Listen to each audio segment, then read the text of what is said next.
ಮಾಡಿಕೊಟ್ಟಿದ್ದಾರೆ. ಒಂದೊಂದು ಪಾತ್ರ ಕಲ್ಪನೆಯು ಎಷ್ಟು ಅರ್ಥಗರ್ಭಿತ ಅಂದರೆ ಬನ್ನಂಜಿಯವರೇ ಇನ್ನೊಂದು ಪ್ರವಚನ ಮಾಡಿದರೆ ಬೇರೆಯೇ ಸೂಕ್ಷ್ಮಾಂಶಗಳು ಹೊರಕ್ಕೆ ಬರುತ್ತವೆ.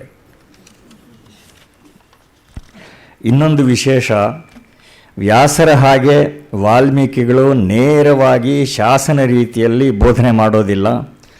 ಒಂದೊಂದು ಸನ್ನಿವೇಶ ಕಲ್ಪನೆಯ ಮೂಲಕವೇ ದಿಗಂತವ್ಯಾಪಿಯಾದ ಮತ್ತು ಎಂದೆಂದಿಗೂ ಜೀವನಾನ್ವಯಿಯಾದ ಸಂದೇಶವನ್ನು ಸಾರ್ತಾ ಹೋಗ್ತಾರೆ. ಮಹಾಭಾರತದಲ್ಲಿರುವ ಹಾಗೆ ವಾಚ್ಯ ರೀತಿಯ ಸುಭಾಷಿತಗಳನ್ನು ಹುಡುಕಿದ್ರೆ ರಾಮಾಯಣದಲ್ಲಿ ಸಿಗೋ ಶ್ಲೋಕಗಳು ಕಡಿಮೆ. ಆದರೆ ಉದಾತ್ತವಾದ ಧ್ವನಿ ಮಾತ್ರ ಉದ್ದಕ್ಕೂ ಆಧಾರ ಶ್ರುತಿಯ ಹಾಗೆ ಸ್ಥಾಯಿಯಾಗಿ ಇರುತ್ತೆ. ಒಂದೊಂದು ಸಣ್ಣ ಅಥವಾ ದೊಡ್ಡ ಪ್ರಸಂಗವು ಅಖಂಡವಾಗಿ ಮೌಲ್ಯ ಪ್ರತಿಪಾದಕವಾಗತ್ತೆ. ನಿನ್ನ ಒಂದು ಮಾತು ಸುಳ್ಳಾಗುವುದಿಲ್ಲ, ವ್ಯರ್ಥವಾಗುವುದಿಲ್ಲ. ನತೇವಾಗ್ ಅನೃತ ಕಾವ್ಯೇ ಕಾಚಿದತ್ರ ಭವಿಷ್ಯತಿ ಅಂತ ಸ್ವಯಂ ಬ್ರಹ್ಮನೇ ವಾಲ್ಮೀಕಿಗೆ ಹೇಳಿದ್ದಾನೆ. ಎಂದರೆ ಹೀಗೆ ರಚನೆಯಾಗಲಿ ಅಂತ ಬ್ರಹ್ಮನೇ ವ್ಯವಸ್ಥೆ ಮಾಡಿದ ಅಂತ ನಾವು ಭಾವಿಸಬೇಕು. ಹಾಗೆ ಈ ಕಾವ್ಯ ಸೃಷ್ಟಿಯಾಗಿರುವ ಕಾರಣದಿಂದಲೇ ರಾಮಾಯಣ ಆಮೇಲಿನ ಅಪಾರ ಸಾಹಿತ್ಯಕ್ಕೆ ಆಕರವಾಯಿತು, ಮಾನದಂಡ ಆಯಿತು. ಕ್ಷೇಮೇಂದ್ರ ಹೇಳಿದ ಹಾಗೆ ಸರ್ವೋಪಜೀವ್ಯ ಆಯಿತು.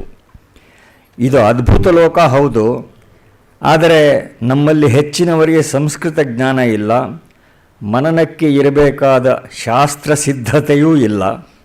ಹೀಗೆ ನಮಗೆ ನೇತಾರರ ಅಂದರೆ ಕರೆದುಕೊಂಡು ಹೋಗಬಲ್ಲವರ ನೆರವು ಅನಿವಾರ್ಯ.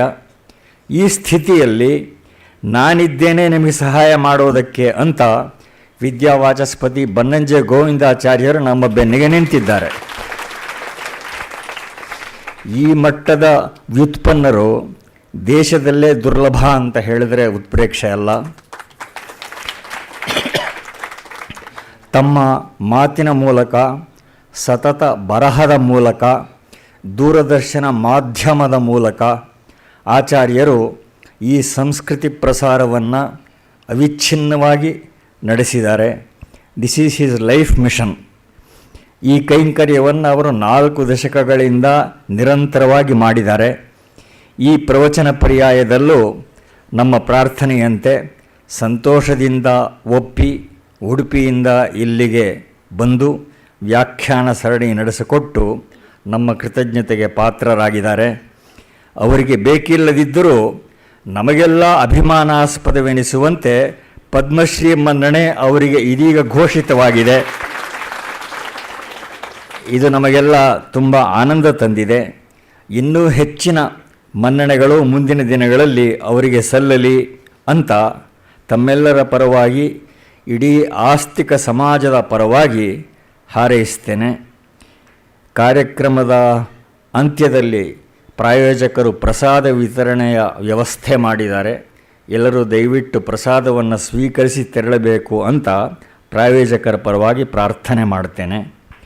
ಈಗ ಪ್ರಾಯೋಜಕರಾದ ಆತ್ಮೀಯ ಶ್ರೀ AC ವೆಂಕಟಾಚಲಪತಿ ಅವರು ದಯವಿಟ್ಟು ವೇದಿಕೆಗೆ ಬಂದು ಆಚಾರ್ಯರನ್ನು ಗೌರವಿಸಬೇಕು ಅಂತ ವಿನಂತಿ ಮಾಡ್ತೇನೆ.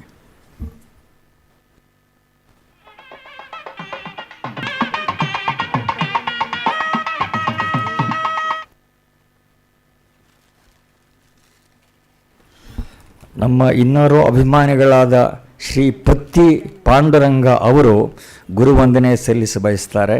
ಅವರು ಅಲ್ಲೇ ಇದ್ದಾರೆ. ಅವರ ಪರವಾಗಿ ಆಚಾರ್ಯರಿಗೆ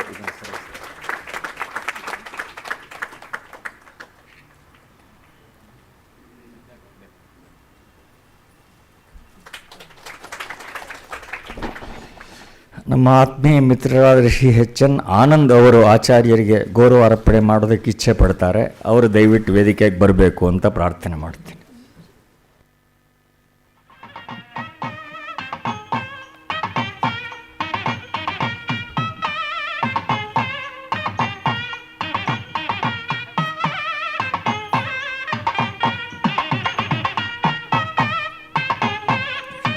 ಎಲ್ಲರಿಗೂ ನಮಸ್ಕಾರ.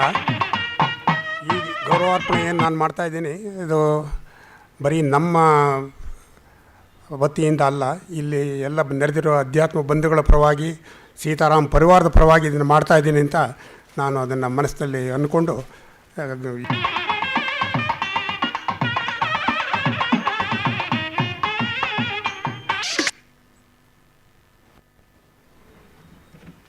ಈಗ ಸಮಾರೋಪ ಪ್ರವಚನ ಆರಂಭವಾಗುತ್ತೆ.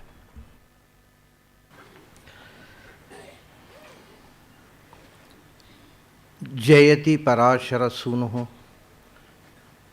ಸತ್ಯವತಿ ಹೃದಯ ನಂದನೋ ವ್ಯಾಸ ಯಸ್ಯ ಆಸ್ಯ ಕಮಲಗಲಿತಂ ವಾಂಗ್ಮಯಮೃತಂ ಜಗತ್ಪಿಬತಿ ಭುಜಗ ಭೋಗಾಭಮುದ್ಯಮ್ಯ ಹೃದಯಂ ನಿಜಭುಜಂ ದಕ್ಷಿಣಂ ಲಕ್ಷಣಾಢ್ಯಂ ಲಲಿತಮುದ್ರಿಕ್ತ ವಿಜ್ಞಾನಮುದ್ರಂ ಭಜ ಭಜ ಅನಂತಮಿತ್ಯಾಲಪಂತಂ ಪ್ರಣತವಾನ್ ಪ್ರಾಣಿನಾಂ ಪ್ರಾಣಭೂತಂ ಪ್ರಣತಿಭಿಃ ಪ್ರೀಣಯೇ ಪೂರ್ಣಬೋಧಂ ಭವದವೋಷ್ಣೇನ ತಾತಪ್ಯಮಾನಾನ್ ಭುವಿ ಪರಂ ನಾಥಂ ಅಪ್ರೇಕ್ಷಮಾಣಾನ್ ಭುವನಮಾನ್ಯೇನ ಚ ಅನ್ಯೇನ ದೋಷ್ಣ ಭವತು ಭೀರ್ಮಾ ಇತಿ ನ ಸಾಂತ್ವಯಂತಂ ಪ್ರಣತವಾನ್ ಪ್ರಾಣಿನಾಂ ಪ್ರಾಣಭೂತಂ ಪ್ರಣತಿಭಿಃ ಪ್ರಣಯೇ ಪೂರ್ಣಬೋಧಂ ಕುಜಂತಂ ರಾಮರಾಮೇತಿ ಮಧುರಂ ಮಧುರಾಕ್ಷರಂ ಆರುಹ್ಯ ಕವಿತಾ ಶಾಖಾಂ ವಂದೇ ವಾಲ್ಮೀಕಿ ಕೋಕಿಲಂ. ನನ್ನ ಅಧ್ಯಾತ್ಮ ಬಂಧುಗಳೇ, ಇಷ್ಟು ದಿನಗಳ ಕಾಲ 14 ದಿವಸಗಳ ಕಾಲ ದಿನ ನಾವು ಒಂದು ಗಂಟೆ ಕನಿಷ್ಠ, ಯಾಕೆಂದರೆ 1.5 ಗಂಟೆ ಕೊಟ್ಟಿರೋ ಸಮಯ, ನಾನು ಡಾಕ್ಟ್ರು 1 ಗಂಟೆಗಿಂತ ಹೆಚ್ಚು ಮಾತಾಡಬಾರ್ದು ಹೇಳ್ತಾರೆ. ಹಾಗಾಗಿ ಅದು 1.5 ಗಂಟೆಯೂ ಅಲ್ಲ 1 ಗಂಟೆಯಲ್ಲ, ಅದ್ರ ಮಧ್ಯದಲ್ಲಿ 1:15 ಮುಗಿಸ್ತಿದ್ದೆ ನಾನು.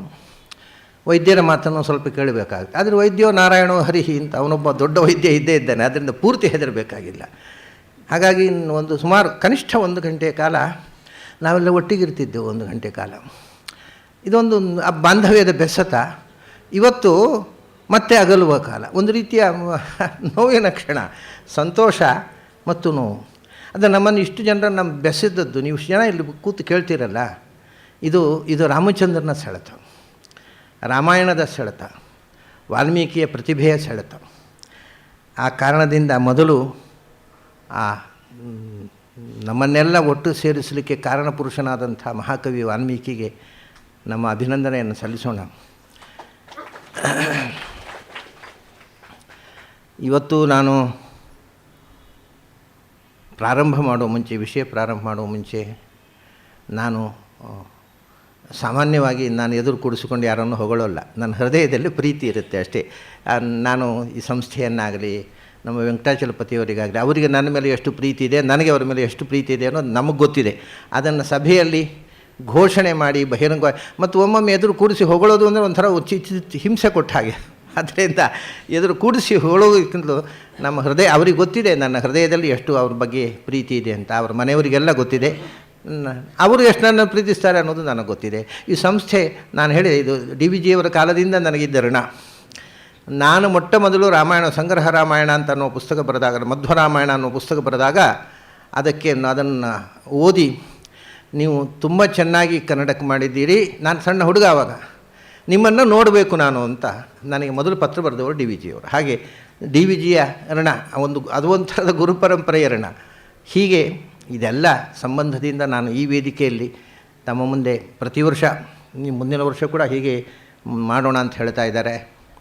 ಅದು ಭಗವಂತನಿಗೆ ಬಿಟ್ಟದ್ದು, ಹಿರಿಯರಿಗೆ ಬಿಟ್ಟದ್ದು. ಹಾಗೆ ಒಂದು ರೀತಿಯ ನನ್ನ ಸಂತಸವನ್ನು ನಿಮ್ಮ ಜೊತೆಗೆ ಹಂಚಿಕೊಂಡು ವಿಷಯ ಪ್ರವೇಶ ಮಾಡುವ ಮುಂಚೆ ಒಬ್ಬರೊಂದು ಪ್ರಶ್ನೆ ಹಾಕಿದರು. ನಾನು ಅದನ್ನು ಮಾತಾಡಬಾರ್ದು, ವಿಷಯಾಂತರಕ್ಕೆ ಹೋಗುತ್ತೆ ಅಂತ ಬಿಟ್ಟಿದ್ದೆ. ಅಲ್ಲ, ರಾಮಚಂದ್ರ 11,000 ಎಷ್ಟು ಹಿಂದಿನವರು ಬಹಳ ವರ್ಷ, 100 ವರ್ಷ ಅಂತ ಆಯುಸ್ಸು ಅನ್ನೋದು ನಿಯಮ ಇರಲಿಲ್ವ ಹಿಂದಿನವರು ಎಷ್ಟು ವರ್ಷ ಬದುಕ್ತಿದ್ರು ಅಂತ ಒಂದು ಪ್ರಶ್ನೆ ಕೇಳಿದರು. ನಾನು ನಿನ್ನೆ ಹೇಳಿದೆ, ಅದು ಅಷ್ಟು ವರ್ಷ ಬದುಕೋದು ಹೇಗೆ ಅನ್ನೋದು ವಿಷಯ ಬಿಟ್ಟುಬಿಡೋಣ, ಬದಲೇ ಅದರ ಲೆಕ್ಕಾಚಾರ, ಕ್ಯಾಲ್ಕುಲೇಷನ್ ಮಾತ್ರ, ಗಣಿತ ಮಾತ್ರ ಹೇಳ್ತೇನೆ ಅಂತ. ಇವತ್ತು ಪ್ರಶ್ನೆ ಬಂದದ್ರಿಂದ ಈ ಹಿಂದೆ ಕೂಡ ನಾನು ಅದನ್ನು ಹೇಳಿದ್ದೇನೆ ಅನೇಕ ಕಡೆ. 1000 ವರ್ಷ ಬದುಕುವುದು ಅಂದರೆ ಏನು ಅಂತ. ಒಂದು, ಪ್ರಾಚೀನರು ಅಂದರೆ ಬೇರೆ ಯುಗದ ಜನ, ಶಾಸ್ತ್ರದ ಪ್ರಕಾರ ಕಲಿಯುಗ ಒಂದು ಬಿಟ್ಟು, ಕಲಿಯುಗದಲ್ಲಿ 100 ವರ್ಷ ಅನ್ನುವ ನಿಯಮವೂ ಇಲ್ಲ. ಅವ್ರು ಏನು ಹೇಳ್ತಾರೆ ಅಂದರೆ ಕಲಿಯುಗದಲ್ಲಿ ಮುಂದೆ ಮುಂದೆ ಹೋದ ಹಾಗೆ ಆಯುಸ್ಸು ಕಮ್ಮಿ ಆಗ್ತಾ ಹೋಗುತ್ತೆ ಅಂತ. 100 ವರ್ಷ ಬದುಕುವುದು ಅನ್ನೋದು ಕಮ್ಮಿ ಆಗುತ್ತೆ. ಕಡೆಗೆ ಮ್ಯಾಕ್ಸಿಮಮ್ ಒಂದು 25ರಿಂದ 30 ವರ್ಷ ಬದುಕ್ತಾರೆ. 5-6 ವರ್ಷದಲ್ಲಿ ಹೆಣ್ಮಕ್ಕಳು ಇರ್ತಾರೆ ಅಂತ ಅನ್ನತಕ್ಕಂಥ ಮಾತನ್ನು ಪುರಾಣಗಳಲ್ಲಿ ಹೇಳ್ತಾರೆ. ಅಂದರೆ ಒಂಥರ ಅಧಃಪಾತ, downfall of civilisation or culture. ಅದು ಬೇರೆ ಬೇರೆ ಯುಗದ ಜನಗಳು ಒಂದು ಮಾತಾಡಿದ್ರೆ ಇಚ್ಛಾಮರಣಿಗಳು ಅಂತ.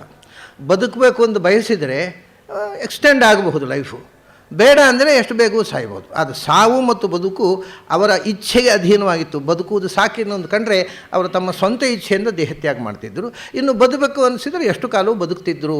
ಇವತ್ತೂ ಕೂಡ ಹಿಮಾಲಯದಲ್ಲಿ ಸುಮಾರು 900 ವರ್ಷ ಆದದ್ದು ಗೊತ್ತಿದ್ದವರು ಅಂಥ ಯೋಗಿಗಳು ಒಂದು ಕೆಲವು ಮಂದಿ ಇದ್ದಾರೆ. ಇವತ್ತಿಗೆ ಅವರು ಕಾಣಸಿಗ್ತಾರೆ. ಅದು ಒಂದು ಯೋಗ ಸಿದ್ಧಿಯಿಂದ, ತಪಶಕ್ತಿಯಿಂದ ದೀರ್ಘ ಜೀವನ ಹಿಂದಿನ ಯುಗಗಳಲ್ಲಿ ಕಾಮನ್ ಆಗಿತ್ತು ಅಂತ. ಇಲ್ಲಿ ಬರೀ ಹಿಮಾಲಯ ತಪಸ್ವಿಗಳಿಗಲ್ಲ, ಸಾಮಾನ್ಯ ಜನರಿಗೂ ಅದರ ಒಂದು ಸೂಕ್ಷ್ಮ ಟೆಕ್ನಿಕ್ ನಾನು ಹೇಳ್ತೇನೆ. ನಾನು 100 ವರ್ಷವೇ ಬದುಕೋದು ಅಂತ ಇಟ್ಕೊಳ್ಳಿ ಎಲ್ಲರೂ. ಇದೊಂದು ಇನ್ನೊಂದು ರೀತಿ ಎಲ್ಲರೂ, ಯಾಕೆಂದರೆ ವೇದದಲ್ಲಿ ಇರೋದು ಶತಮಾನಂ ಭವತಿ ಶತಾಯು ಪುರುಷಃ, ಶತಮಾನಂ ಭವತಿ ಅನ್ನೋದು ಕಲಿಯುಗದವರಿಗೆ ಹೇಳಿದ್ದಲ್ಲ, ಅದು ವೇದದ ಮಾತು. ವೇದದ ಮಾತು ಎಲ್ಲ ಕಾಲಕ್ಕೂ ಅನ್ವಯವಾಗುವಂಥದ್ದು. ಹಾಗಾಗಿ 100 ವರ್ಷ ಬದುಕುವುದು ಅನ್ನೋದು ಎಲ್ಲವರ ಕಾಲದಲ್ಲೂ ಅನ್ವಯವಾಗುವ ಮಾತು. ಇಚ್ಛೆಯಿಂದ ಹೆಚ್ಚಿಸಿಕೊಳ್ಳುವುದು ಅದು ಹೇಗೆ ಅನ್ನೋ ಒಂದು ಸಣ್ಣ ಟೆಕ್ನಿಕ್ ಹೇಳ್ತೇನೆ. ಇದೇನು ಪವಾಡ ಅಲ್ಲ, ಒಂದು ಸಹಜ ಕ್ರಿಯೆ. 100 ವರ್ಷ ಅಂದರೆ ಎಷ್ಟು ಗೊತ್ತಾ? 100 ವರ್ಷ ಅಂತಂದರೆ ನಮ್ಮ ಹೊರಗಿನ ಕ್ಯಾಲೆಂಡರ್ನ 100 ವರ್ಷ ಅಲ್ಲ. There is an inner time. ನಮ್ಮ ದೇಹದೊಳಗೆ ಒಂದು ಗಡಿಯಾರ ಇದೆ, ಅದಕ್ಕೊಂದು ಬೇರೆ ಕಾಲ ಇದೆ. ಆ ಇನ್ನರ್ ಕ್ಲಾಕ್ ಬೇರೆ ಇದೆ, ಇನ್ನರ್ ಟೈಮ್ ಬೇರೆ ಇದೆ. ಅದು ಹೇಗೆ ಅಂದರೆ ನೋಡಿ, ನಿಮಗೊಂದು ಸ್ಥೂಲವಾದ ಲೆಕ್ಕ ಹೇಳಿಬಿಡ್ತೇನೆ. 4 ಸೆಕೆಂಡ್ ಒಂದು ಉಸಿರಾಟಕ್ಕೆ ಬೇಕಾಗುವ ಸಮಯ. ಸಾಮಾನ್ಯ ಉಸಿರಾಟಕ್ಕೆ 2 ಸೆಕೆಂಡ್ ಒಳಗೆ ತಗೊಳ್ಳಿಕ್ಕೆ 2 ಸೆಕೆಂಡ್ ಹೊರಗೆ ಬಿಡಲಿಕ್ಕೆ. ಅಂದರೆ 1 ನಿಮಿಷಕ್ಕೆ 15 ಉಸಿರಾಟಗಳು. 15 4 60. 1 ನಿಮಿಷಕ್ಕೆ 15 ಉಸಿರಾಟಗಳಾದ್ದರಿಂದ 1 ಗಂಟೆಗೆ 900 ಉಸಿರಾಟಗಳು. ಇದು ಸಾಮಾನ್ಯ ಜನರದ್ದು, ಏನು ಯೋಗ ಸಾಧನೆ ಅಲ್ಲ. ನಾರ್ಮಲ್ ಆಗಿ ಬ್ರೀದಿಂಗ್, ಯೂಶ್ವಲ್ ನಾರ್ಮಲ್ ಬ್ರೀದಿಂಗ್ 1 ಗಂಟೆಗೆ 900 ಶ್ವಾಸಗಳು. ಹಾಗೆ ಆದರೆ 24 ಗಂಟೆಗೆ 21,600 ಶ್ವಾಸಗಳು. ಹೀಗೆ ಆದರೆ 100 ವರ್ಷಕ್ಕೆ 76 ಕೋಟಿ 76 ಲಕ್ಷ ಶ್ವಾಸಗಳಾಗ್ತವೆ. This is the calculation. 100 ವರ್ಷ ಬದುಕುವುದು ಅಂದರೆ ಹೊರಗಿನ ಕ್ಯಾಲೆಂಡರ್ನ ಪ್ರಕಾರ ಅಲ್ಲ. ನೀವು 76 ಕೋಟಿ 76 ಲಕ್ಷ ಶ್ವಾಸೋಚ್ಛ್ವಾಸ ಮಾಡುವುದು 100 ವರ್ಷ. ಅದು ಎಷ್ಟು ಸಮಯದಲ್ಲಿ ಆಗುತ್ತೆ? ಮಾಮೂಲಿ ಆದರೆ 100 ವರ್ಷ 4 ಸೆಕೆಂಡಿನ ಪ್ರಕಾರ ಆದರೆ ಹೊರಗಿನ 100 ವರ್ಷ ನಮ್ಮದು ಒಂದೇ ಆಗುತ್ತೆ. ನೀವು ಯೋಗಾಭ್ಯಾಸ ಮಾಡಿದವರಾಗಿದ್ದರೆ, ನಿಧಾನವಾಗಿ ಶ್ವಾಸೋಚ್ಛ್ವಾಸ ಮಾಡಿದರೆ, 4 ಸೆಕೆಂಡಿಗೊಮ್ಮೆ ಶ್ವಾಸ ಬಿಡುವ ಬದಲು ಏನೂ ಕಷ್ಟ ಇಲ್ಲ, 8 ಸೆಕೆಂಡಿಗೊಮ್ಮೆ ಶ್ವಾಸ ಬಿಡಲಿಕ್ಕೆ ಅಭ್ಯಾಸ ಮಾಡಿದರೆ, ಮೇಲೆ ತಗೊಳ್ಳೋದು 4 ಸೆಕೆಂಡು, ಹೊರಗೆ ಬಿಟ್ಟು ತಗೊಳ್ಳೋದು 8 ಸೆಕೆಂಡಿಗೊಮ್ಮೆ ಶ್ವಾಸ ಬಿಟ್ಟರೆ ಹೊರಗಿನ ಗಡಿಯಾರದಲ್ಲಿ 200 ವರ್ಷ ಆಗುವಾಗ ನಿಮ್ಮ ಬಾಡಿ ಟೈಮು ಎಷ್ಟಾಗೋದು? ಬರೀ 100 ವರ್ಷ. ಸೊ ಹಾಗಾದರೆ 100 ವರ್ಷವನ್ನು 200 ವರ್ಷ ಬದುಕಬಹುದು. 8 ಸೆಕೆಂಡಿನ ಬದಲಿಗೆ 16 ಸೆಕೆಂಡಿಗೊಮ್ಮೆ ಆದರೆ 400 ವರ್ಷ. 100 ವರ್ಷ ಹೊರಗಿನಿಂದ 400 ವರ್ಷ ಆಗುವಾಗ ನಮ್ಮ ದೇಹಕ್ಕೆ 100 ವರ್ಷ ಆಗೋದು. ಅದೇ 30 ಸೆಕೆಂಡ್ ಅಂದರೆ 30 ಸೆಕೆಂಡಿಗೊಮ್ಮೆ ಆದರೆ ಹೊರಗಿನ ಕ್ಯಾಲೆಂಡರ್ನಲ್ಲಿ 800 ವರ್ಷ ಆಗುವಾಗ ನಮ್ಮ ದೇಹಕ್ಕೆ ಆಗೋದು 100 ವರ್ಷ. ಇದು ದೀರ್ಘ ಜೀವನದ ಒಂದು ರಹಸ್ಯ. ನಾವು 100 ವರ್ಷವನ್ನು ಎಷ್ಟು ಎಕ್ಸ್ಟೆಂಡ್ ಮಾಡ್ಬೋದು ಅಥವಾ ಕಮ್ಮಿ ಮಾಡ್ಕೊಳ್ಬೋದು. 2 ಸೆಕೆಂಡ್ ಅಂತ ಶ್ವಾಸ ಬಿಟ್ಟರೆ 50 ವರ್ಷಕ್ಕೆ 100 ವರ್ಷ ಆಗಿಬಿಡುತ್ತೆ. ಶತಮಾನೋತ್ಸವ ಮಾಡಿ ಕಳಿಸ್ಬಿಡುವುದು. ಆದ್ದರಿಂದ ಈ 100 ವರ್ಷ ಅನ್ನೋದು ರಿಲೇಟಿವ್ ವರ್ಡ್. ಅದು ಇಷ್ಟೇ ಸಮಯಕ್ಕೆ 100 ಆಗುತ್ತೆ ಅಂತಲ್ಲ. ಅದು ಅದಕ್ಕೋಸ್ಕರ, ಯಾಕೆಂದರೆ ಬ್ರಹ್ಮನಿಗೂ ಸಮಸ್ಯೆ ನೋಡಿ. 100 ವರ್ಷ ಅಂದರೆ ಯಾವ ದುರ್ಗಣಿತದ ಪಂಚಾಂಗದ ಪ್ರಕಾರ 100 ವರ್ಷ ಅಂತ ಹೇಳೋದು, ಯಾವ ಮಠದ ಪಂಚಾಂಗ ಪ್ರಕಾರ ಮಾಡಬೇಕು, ಭಾಳ ಕಷ್ಟ ಬ್ರಹ್ಮನಿಗೂ. ಒಂದೊಂದು ಮಠದವರು ಒಂದೊಂದು ಪಂಚಾಂಗ ಮಾಡಿಕೊಂಡು ಅದೇ ನಮ್ಮದೇ ಬ್ರಹ್ಮನ ಕಾಲದಿಂದ ಅದೇ ಪಂಚಾಂಗ, ಬೇರೆ ಚೇಂಜ್ ಮಾಡೋಲ್ಲ ಅಂತ ಕೂತು ಬಿಡ್ತಾರೆ. ಯಾವ ಪಂಚಾಂಗ ಪ್ರಕಾರ ಮಾಡೋದು? ಹೋಗ್ಕೊಳ್ಳಿ, ಪಾಶ್ಚಾತ್ಯರಿಗೆ ಯಾವ ಕ್ಯಾಲೆಂಡ್ರು, ಅವ್ರ ಕ್ಯಾಲೆಂಡ್ರು. ನಮಗೆ ಈ ರಗಳೆ ಬೇಡ ಅಂತ ಅವನು ಬ್ರೀದಿಂಗ್ ಲೆಕ್ಕ ತೆಗೆದ ಬ್ರಹ್ಮ. ನಿಮ್ಮ ಆಯುಸ್ಸು 100 ವರ್ಷ, ಇಷ್ಟು ಶ್ವಾಸೋಚ್ಛ್ವಾಸ, ಯಾವ ಪಂಚಾಂಗ ಬೇಕಾದ್ರೂ ಹಾಕ್ಕೊಳ್ಳಿ. ಯಾಕೆಂದರೆ ಅದಕ್ಕೂ ಸಂಬಂಧವೇ ಇಲ್ಲ. ಇದು ಇನ್ನರ್ ಟೈಮ್. ಒಂದು ಉಸಿರಾಟ 21,600 ಉಸಿರಾಟ 24 ಗಂಟೆಗೂ ಆಗ್ಬೋದು. ನೀವು ನಿಧಾನ ಮಾಡಿದ್ರೆ 48 ಗಂಟೆಗೂ ಆಗ್ಬೋದು. ಆವಾಗ ಹೊರಗಿನಿಂದ 2 ದಿವಸ ಆದಾಗ ನಿಮ್ಮ ದೇಹಕ್ಕೆ ಒಂದೇ ದಿವಸ ಆಗ್ಬೋದು. It's very simple. ಅದು ಇದರಲ್ಲಿ ಪವಾಡ ಏನೂ ಇಲ್ಲ. ಶ್ವಾಸ ಹಿಂದಿನವರು ಅದಕ್ಕೋಸ್ಕರ ಪ್ರಾಣಾಯಾಮಕ್ಕೆ ಬಹಳ ಒತ್ತು ಕೊಡ್ತಿದ್ದರು. ಆಮೇಲೆ ನೀವು ಪ್ರಾಣಾಯಾಮ ಮಾಡಿ ಕುಂಭಕ ಮಾಡ್ತೀವಲ್ಲ, ಶ್ವಾಸೋಚ್ಛ್ವಾಸ ಮಾಡದೆ ನಿಲ್ಲಿಸಿಬಿಡ್ತೇವಲ್ಲ, ಎಷ್ಟು ಹೊತ್ತು ಶ್ವಾಸೋಚ್ಛ್ವಾಸ ನಿಲ್ಲಿಸಿದೆವೋ ಅಷ್ಟು ಹೊತ್ತು ನಮ್ಮ ಒಳಗಿನ ಇನ್ನರ್ ಟೈಮ್ ಸ್ಟ್ಯಾಂಡ್ ಸ್ಟಿಲ್ ಆಯಿತು, ಚಲನೆ ಇಲ್ಲ ಅದಕ್ಕೆ, ಅಷ್ಟು ಆಯುಸ್ಸು ಜಾಸ್ತಿ ಆಯಿತು. ಆದ್ದರಿಂದ ಪ್ರಾಣಾಯಾಮ ಮಾಡುವುದರಿಂದ ನಮ್ಮ ಉಸಿರಾಟದ ರೆಗ್ಯುಲೇಷನ್ ಆಗುತ್ತೆ, ಆರೋಗ್ಯಪೂರ್ಣವಾದ ಬದುಕಲಿಕ್ಕೆ ಸಾಧ್ಯವಾಗುತ್ತೆ, ಆಯುಸ್ಸು ಜಾಸ್ತಿ ಆಗುತ್ತೆ. ಎಷ್ಟು ಜಾಸ್ತಿ ಮಾಡಿಕೊಡೋದು ನಮ್ಮ ಕೆಪಾಸಿಟಿ ಅದು. ಹಾಗಾಗಿ ಪ್ರಾಣಾಯಾಮದಿಂದ, ಯೋಗ ಬಲದಿಂದ ಈಗ ಭೀಷ್ಮ ದ್ರೋಣಾದಿಗಳಲ್ಲಿ 800 ವರ್ಷ ಬದುಕಿದ್ರು. ಮಹಾಭಾರತದಲ್ಲಿ ನೋಡಿದರೆ ಒಂದು 5-6 ಜನ, ವೇದವ್ಯಾಸರೊಬ್ಬರು, ದ್ರುಪದ, ವಿರಾಟ, ಭೀಷ್ಮ, ದ್ರೋಣ, ಕೃಪ, ಇವರೆಲ್ಲ ಸುಮಾರು 700-800 ವರ್ಷ ಆದವರು. ಆಮೇಲೆ 100-150 ವರ್ಷ ಆದವರು ತುಂಬ ಇದ್ದಾರೆ, ಅದೊಂದು ದೊಡ್ಡ ಸಂಖ್ಯೆ ಅಲ್ಲ ಬಿಡಿ. ಇದು ಹೇಗೆ ಸಾಧ್ಯ ಆಯಿತು ಅಂದರೆ ಅದು ಅವರಷ್ಟೇ ಅಲ್ಲ, ಹೆಣ್ಮಕ್ಕಳು ಕೂಡ, ಸತ್ಯವತಿ, ವ್ಯಾಸರ ತಾಯಿ, ಬರೀ ಗಂಡಸರು. ಯಾಕೆಂದರೆ ಅದು ಹೇಳಬೇಕು ನಾನು, ಕೆಲವರು ಕೇಳೋದುಂಟು ನನ್ನ ಹತ್ರ, ಹೆಂಗಸರು ಪ್ರಾಣಾಯಾಮ ಮಾಡ್ಬೋದಾ? ಅಲ್ಲ, ಮೂಗಿದ್ದರೆ ಮಾಡಿದ್ರೆ ಬಿಡ್ರಿ, ನಾನು ಇನ್ನೇನು ಮಾಡಬೇಕು. ಅಲ್ಲ, ಕೆಲವರಿಗೆ ಹೆಂಗಸರು ಪ್ರಾಣಾಯಾಮ ಮಾಡಬಾರ್ದು, ಏನೋ ಒಂದು ಮೈಲಿಗೆ ಆಗಿಬಿಡುತ್ತೆ ಪ್ರಾಣಾಯಾಮ ಅನ್ನೋ ಹಾಗೆ ಮಾತಾಡ್ತಾರೆ ಕೆಲವರು ಮಡಿವಂತರು. ಅದು ಮೂಗಿದ್ದವ್ರು ಎಲ್ರಿಗೂ ಮೂಗಿರಬೇಕು, ಆಮೇಲೆ ಮೂಗು ಹತ್ರ ಇದ್ದರೆ ಸಾಲದು, ಬುದ್ಧಿ ಇರಬೇಕು. ಯಾಕಂದರೆ ಪ್ರಾಣಿಗಳು ಪ್ರಾಣಾಯಾಮ ಮಾಡೋಲ್ಲ. ಅದು ಮೂಗಿದ್ದವರು, ಬುದ್ಧಿ ಇದ್ದವರು ಯಾರೂ ಆರೋಗ್ಯ, ಆಯುಸ್ಸು ವೃದ್ಧಿ ಆಗಲಿಕ್ಕೆ ಯಾಕೆ ಹೆಂಗಸರು ಪ್ರಾಣಾಯಾಮ ಮಾಡಬಾರ್ದು? ಅದನ್ನ ಕೆಲವರಿಗೆ ಭಯ. ಯಾಕಂದರೆ ಯಾರೋ ಮಡಿ ಒಂದು ಹೇಳಿಬಿಟ್ಟಿರ್ತಾರೆ, ನೀವೆಲ್ಲ ಪ್ರಾಣಾಯಾಮ ಮಾಡಬಾರ್ದು, ಅದು ಕಲಿಕಾಲ ಬೇಗ ಬಂದುಬಿಡುತ್ತೆ, ಹೆಣ್ಮಕ್ಳು ಪ್ರಾಣಾಯಾಮ ಮಾಡಿಬಿಟ್ಟು ಕಲಿಯುಗ ಬಂದುಬಿಡುತ್ತೆ ಅಂತ ಶುರು ಮಾಡ್ತಾರೆ ಕೆಲವರು. ಅವ್ರು ಹುಟ್ಟಿದ್ದಲೇ ಕಲಿಯುಗ ಬಂದದ್ದು ಅಂಥವ್ರು ಅಂಥ ಮಂದಿ ಹುಟ್ಟಿದ್ರಿಂದಲೇ ಕಲಿಯುಗ ಜಾಸ್ತಿ ಆದದ್ದು. ಏನೂ ಗೊತ್ತಿಲ್ಲದೆ ಧರ್ಮಶಾಸ್ತ್ರ ಬಗ್ಗೆ ಅಥೆಂಟಿಕ್ ಆಗಿ ಕಮೆಂಟ್ಸ್ ಹಾಕುವ, ನಮಗೆ ಏನೂ ಮುಂದೆ ಹಿಂದೆ ಗೊತ್ತಿಲ್ಲ, ಅದು ಮಾಡಬಾರ್ದು ಇದು ಮಾಡಬಾರ್ದು ಅಂತ ಗೊತ್ತಿಲ್ಲದೆ ವಿಧಿ ನಿಷೇಧಗಳನ್ನು ಜನರ ಮೇಲೆ ಹೇರುವ ಪೆದ್ದುಗಳಿಂದ ಕಲಿಕಾಲ ಬೇಗ ಬರ್ತಾ ಇದೆ. ಇವತ್ತು ಧರ್ಮಶಾಸ್ತ್ರ ಪಂಡಿತರಿಂದಲೇ ಧರ್ಮನಾಶ ಆಗ್ತಾ ಇರೋದು. ಯಾಕೆಂದರೆ ಅವರಿಗೆ ಶಾಸ್ತ್ರದ ಸ್ಪಿರಿಟ್ ಗೊತ್ತಿಲ್ಲ, ಶ್ಲೋಕ ಉರು ಹೊಡೆದಿದ್ದಾರೆ. ಅಂದರೆ ಇಂಥದ್ರ ಬಗ್ಗೆ ಸ್ವಲ್ಪ ಎಚ್ಚರವಾಗಿರಬೇಕು ನಾವು. ಹಾಗಾಗಿ ಎಷ್ಟು ವರ್ಷವೂ ಬದುಕಬಹುದು, 100 ವರ್ಷ. ಅದು ಎಲಾಸ್ಟಿಕ್, ಅದು 100 ವರ್ಷವನ್ನು ಎಷ್ಟು ದೀರ್ಘ ಮಾಡಲಿಕ್ಕೆ ಬರುತ್ತೆ. ಬ್ರೀದಿಂಗನ್ನು ಸ್ಲೋ ಮಾಡ್ತಾ, ಅದನ್ನು ಇಷ್ಟ ಆದ ಕೂಡ ಒಬ್ಬರು ಪ್ರಶ್ನೆ ಹಾಕಿದ್ರು ನನ್ನ ಹತ್ರ, ಓಹೋ ನೀವು ಹೀಗೆ ಶ್ವಾಸೋಚ್ಛ್ವಾಸ ನಿಧಾನ ಮಾಡಿ 100 ವರ್ಷ ಬದುಕಲಿಕ್ಕೆ ಬರುತ್ತೆ ಅಂತ ಶಂಕರಾಚಾರ್ಯ ಗೊತ್ತಿರಲಿಲ್ವಾ, ಅವ್ರು ಯಾಕೆ 32 ವರ್ಷಕ್ಕೆ ಹೋದರು ಅಂತ ಒಬ್ಬರು ಭಾರಿ ಪ್ರಶ್ನೆ ಹಾಕಿದ್ರು. ನಾನು ತಕ್ಷಣ ಹೇಳಿದೆ, ನಿಮ್ಮಂಥ ದಡ್ಡರ ಸಮಾಜದಲ್ಲಿ ಇದ್ದೇನು ಉಪಯೋಗ ಅಂತ ಹೋದ್ರಪ್ಪ, ಬದುಕಬಹುದಿತ್ತು. ನಿಮ್ಮಂಥ ಪೆದ್ದುಗಳು ಇರುವಾಗ ನಿಮ್ಮ ನಡುವೆ ಇದ್ದು ಸುಖ ಇಲ್ಲ, ಹೇಳಿದ್ರು ಅರ್ಥ ಆಗದ ಪ್ರಾಣಿಗಳು ಅಂತ ಬೇಗ ಹೋದರು ಅಂತ ಹೇಳಿದ್ರು ನಾನು. ಯಾಕೆಂದರೆ ಯಾವಾಗಲೂ ಪ್ರಾಮಾಣಿಕವಾದ ಪ್ರಶ್ನೆಗೆ ಪ್ರಾಮಾಣಿಕವಾದ ಉತ್ತರ ಕೊಡಬೇಕು. ಕುಹಕ ಪ್ರಶ್ನೆಗೆ ಅಷ್ಟೇ ಕುಹಕದಿಂದ ಉತ್ತರ ಕೊಡಲಿಕ್ಕೆ ಗೊತ್ತಿರಬೇಕು ಸಾರ್ವಜನಿಕ ಸಭೆಯಲ್ಲಿ ಭಾಗವಹಿಸುವವರಿಗೆ. ನಾವು ಅದಕ್ಕೂ ಸಿನ್ಸಿಯರಾಗಿ ಉತ್ತರ ಕೊಟ್ಟರೆ ಗಾಳಿ ಹಿಡಿತಾರೆ ಅವರು. ಯಾರು ಗಾಳಿ ಹಿಡಿತಾರೆ ಅವ್ರನ್ನ ಅದಕ್ಕಿಂತ ಮೊದಲು ಗಾಳಿ ಹಿಡಿಯುವ ಅಭ್ಯಾಸ ನಾವು ಮಾಡಿಕೊಳ್ಬೇಕಾಗತ್ತೆ. ಹೀಗೆ ಇಷ್ಟು ಪ್ರಸ್ತಾವನೆಯ ಜೊತೆಗೆ ಮತ್ತು ಹನುಮಂತನ ಕ್ಯಾರೆಕ್ಟರ್ಗೆ ಪ್ರವೇಶ ಮಾಡೋಣ. ಹನುಮಂತ ಒಂದು ಬಾಕಿ ಇದೆ ಅಂತೇಳಿ ನೋಡೋದು ಬಾಕಿ ಇದೆ. ಅಶೋಕವನಿಕಾಚೇಯಂ ದೃಶ್ಯತೆಯ ಮಹದ್ರುಮ, ಏನು ಭಾರೀ ದೊಡ್ಡ ಕಗ್ಗಾಡಿನಂಥ ಉದ್ಯಾನವನದ್ದು, ಅದರ ಹೆಚ್ಚಿನ ವೃಕ್ಷಗಳಿರುವುದು ಅಶೋಕ ವೃಕ್ಷಗಳು. ಅದು ಒಂದು ನೋಡಬೇಕು. ಇಮಾಂ ಅಭಿಗಮಿಷ್ಯಾಮಿ, ಅಲ್ಲಿಗೆ ಹೋಗಬೇಕೀಗ. ಯಾಕೆಂದರೆ ನಚೇಯಂ ವಿಚ್ಛಿತಾಮಯ, ಇದು ಒಂದು ನಾನು ನೋಡಿದೆ, ಬಾಕಿ ಉಳಿದದ್ದು ಲಂಕಿಲಿ ಇನ್ಯಾವುದೂ ಬಾಕಿ ಇಲ್ಲ ಅಂತ ತೀರ್ಮಾನ ಮಾಡಿದ. ಅಲ್ಲಿಗೆ ಹೋದ. ಅಲ್ಲಿ ಹೋಗಿ ಆ ಶಿಂಶವ ವೃಕ್ಷದ ಬುಡದಲ್ಲಿ ಸೀತೆ ಕೂತದ್ದನ್ನು ಕಂಡ. ಸೀತೆಯನ್ನು ಮೊದಲ ಬಾರಿ ನೋಡ್ತಾ ಇದ್ದಾನೆ ಹನುಮಂತ. ಅವನಿಗೆ ಎಷ್ಟು ಆಶ್ಚರ್ಯ ಆಗಿರಬೇಕು ನೋಡಿ. ಅಲ್ಲಿ ವಾತಾವರಣದಿಂದ ಸೀತೆ ಅಂತ ಗೊತ್ತಾಯಿತು. ಒಂದು ಏನು ರಾಮಚಂದ್ರ ಹೇಳಿದ ಎಲ್ಲ ಲಕ್ಷಣಗಳಿಂದ ಕೂಡಿದಂಥ ಮಹಿಳೆ, ಮತ್ತು ಎಲ್ಲ ರಾಕ್ಷಸಿಯರು ಕಾವಲು ಕಾಯ್ತಾ ಇದ್ದಾರೆ ಅವಳಿಗೆ. ಈ ಪರಿಸ್ಥಿತಿ ನೋಡಿಕೊಂಡು ಇದು ಸೀತೆಯನ್ನು ನೋಡಿದಾಗ ಅವನು ಹೇಳ್ತಾನೆ, ಇಯಂ ಸಾ, ಬಹಳ ತಮಾಷೆ, ಇಯಂ ಸಾ, ಇವಳೇ ಅಲ್ವಾ ಅವಳು. ಯಾರು? ಯತ್ಕೃತೆ ರಾಮ ಚತುರ್ಭಿ ಪರಿತಪ್ಯತೆ. ರಾಮಚಂದ್ರ 4 ವಿಧದ ದುಃಖಕ್ಕೆ ಕಾರಣ ಅನುಭವಿಸ್ತಾ ಇದ್ದಾನೆ, ಇವಳಿಂದಾಗಿ 4 ಬಗೆಯ ಸಂಕಟಕ್ಕೆ ಒಳಗಾಗಿದ್ದಾನೆ ಅಂತ. ಚತುರ್ಭಿ ಪರಿತಪ್ಯತೆ, 4 ಬಗೆಯ ಸಂಕಟ ರಾಮಚಂದ್ರನಿಗೆ. ಏನು 4 ಬಗೆ ಅಂತ? ಇದು ಕವಿದೃಷ್ಟಿ, ಕವಿಗೆ ಕಾಣುವತಕ್ಕಂಥ ಸಂಗತಿ ನೋಡಿ. ಬೇರೆ ಏನಾದರೆ ಸೀತೆಯನ್ನು ಕಳ್ಕೊಂಡು ದುಃಖ ಪಡ್ತಾ ಇದ್ದಾನೆ, ಇಷ್ಟೇ. 4 ಬಗೆಯ ಸಂಕಟಗಳಿಗೆ ಒಳಗಾಗಿದ್ದಾನೆ ರಾಮಚಂದ್ರ. ಏನದು? ಕಾರುಣ್ಯೇನ, ಆನುಶಂಸ್ಯೇನ, ಶೋಕೇನ, ಮದನೇನ ಚ. 4 ಬಗೆಯ ದುಃಖಗಳು. ಒಂದು ಕರುಣೆ, ಅಯ್ಯೋ ಪಾಪ ಅಂತಕ್ಕಂಥ ದುಃಖ. ಮತ್ತೊಂದು ಮಾರ್ಧವ, ಅಂದರೆ ಕ್ರೌರ್ಯದ ವಿರುದ್ಧ ಆನುಶಂಸ್ಯ, ಮೃದುತ್ವ. ಆ ಮೃದುತ್ವದಿಂದಾಗಿ ಇನ್ನೊಬ್ಬರಿಗೆ ರಕ್ಷಣೆ ಕೊಡಬೇಕಾದ್ದು ತನ್ನ ಹೊಣೆ ಆಗಲಿಲ್ಲಲ್ಲ ಅನ್ನತಕ್ಕಂಥದ್ದು. ಮೂರನೇದ್ದು ಶೋಕ. ಯಾಕೆಂದರೆ ಅವನು ಹೇಳ್ತಾನೆ, ಸ್ತ್ರೀ ಪ್ರಣಷ್ಟೇತಿ ಕಾರುಣ್ಯಾತ್. ಕರುಣೆ ಏನು ಅಂದರೆ ಒಬ್ಬ ಹೆಣ್ಣುಮಗಳನ್ನು ರಕ್ಷಣೆ ಮಾಡಲಿಕ್ಕಾಗಲಿಲ್ಲಲ್ಲ. ದುರ್ಬಲಳು ಅವಳು, ಅಬಲೆ ಅಂತಲೇ ಹೆಸರು ಅವಳಿಗೆ. ಸಮಾಜದಲ್ಲಿ ತಾನು ತನ್ನನ್ನು ರಕ್ಷಿಸಲಿಕ್ಕೆ ಆಗದ ಒಬ್ಬ ಹೆಣ್ಣು ಮಗಳನ್ನು ರಕ್ಷಿಸಲಿಕ್ಕೆ ಆಗಲಿಲ್ಲವಲ್ಲ, ಒಬ್ಬ ಹೆಣ್ಮಗಳಿಗೆ ಅನ್ಯಾಯ ಆಯ್ತಲ್ಲ ಸಮಾಜದಲ್ಲಿ ಅಂತ ಕರುಣೆ. ಅಯ್ಯೋ ಹೀಗಾಯ್ತಲ್ಲ ಅಂತ. ಸ್ತ್ರೀ ಪ್ರಣಷ್ಟೇತಿ ಕಾರುಣ್ಯಾತ್. ಆಮೇಲೆ ಆಶ್ರಿತೇತಿ ಅನುಶಂಸ್ಯತಃ.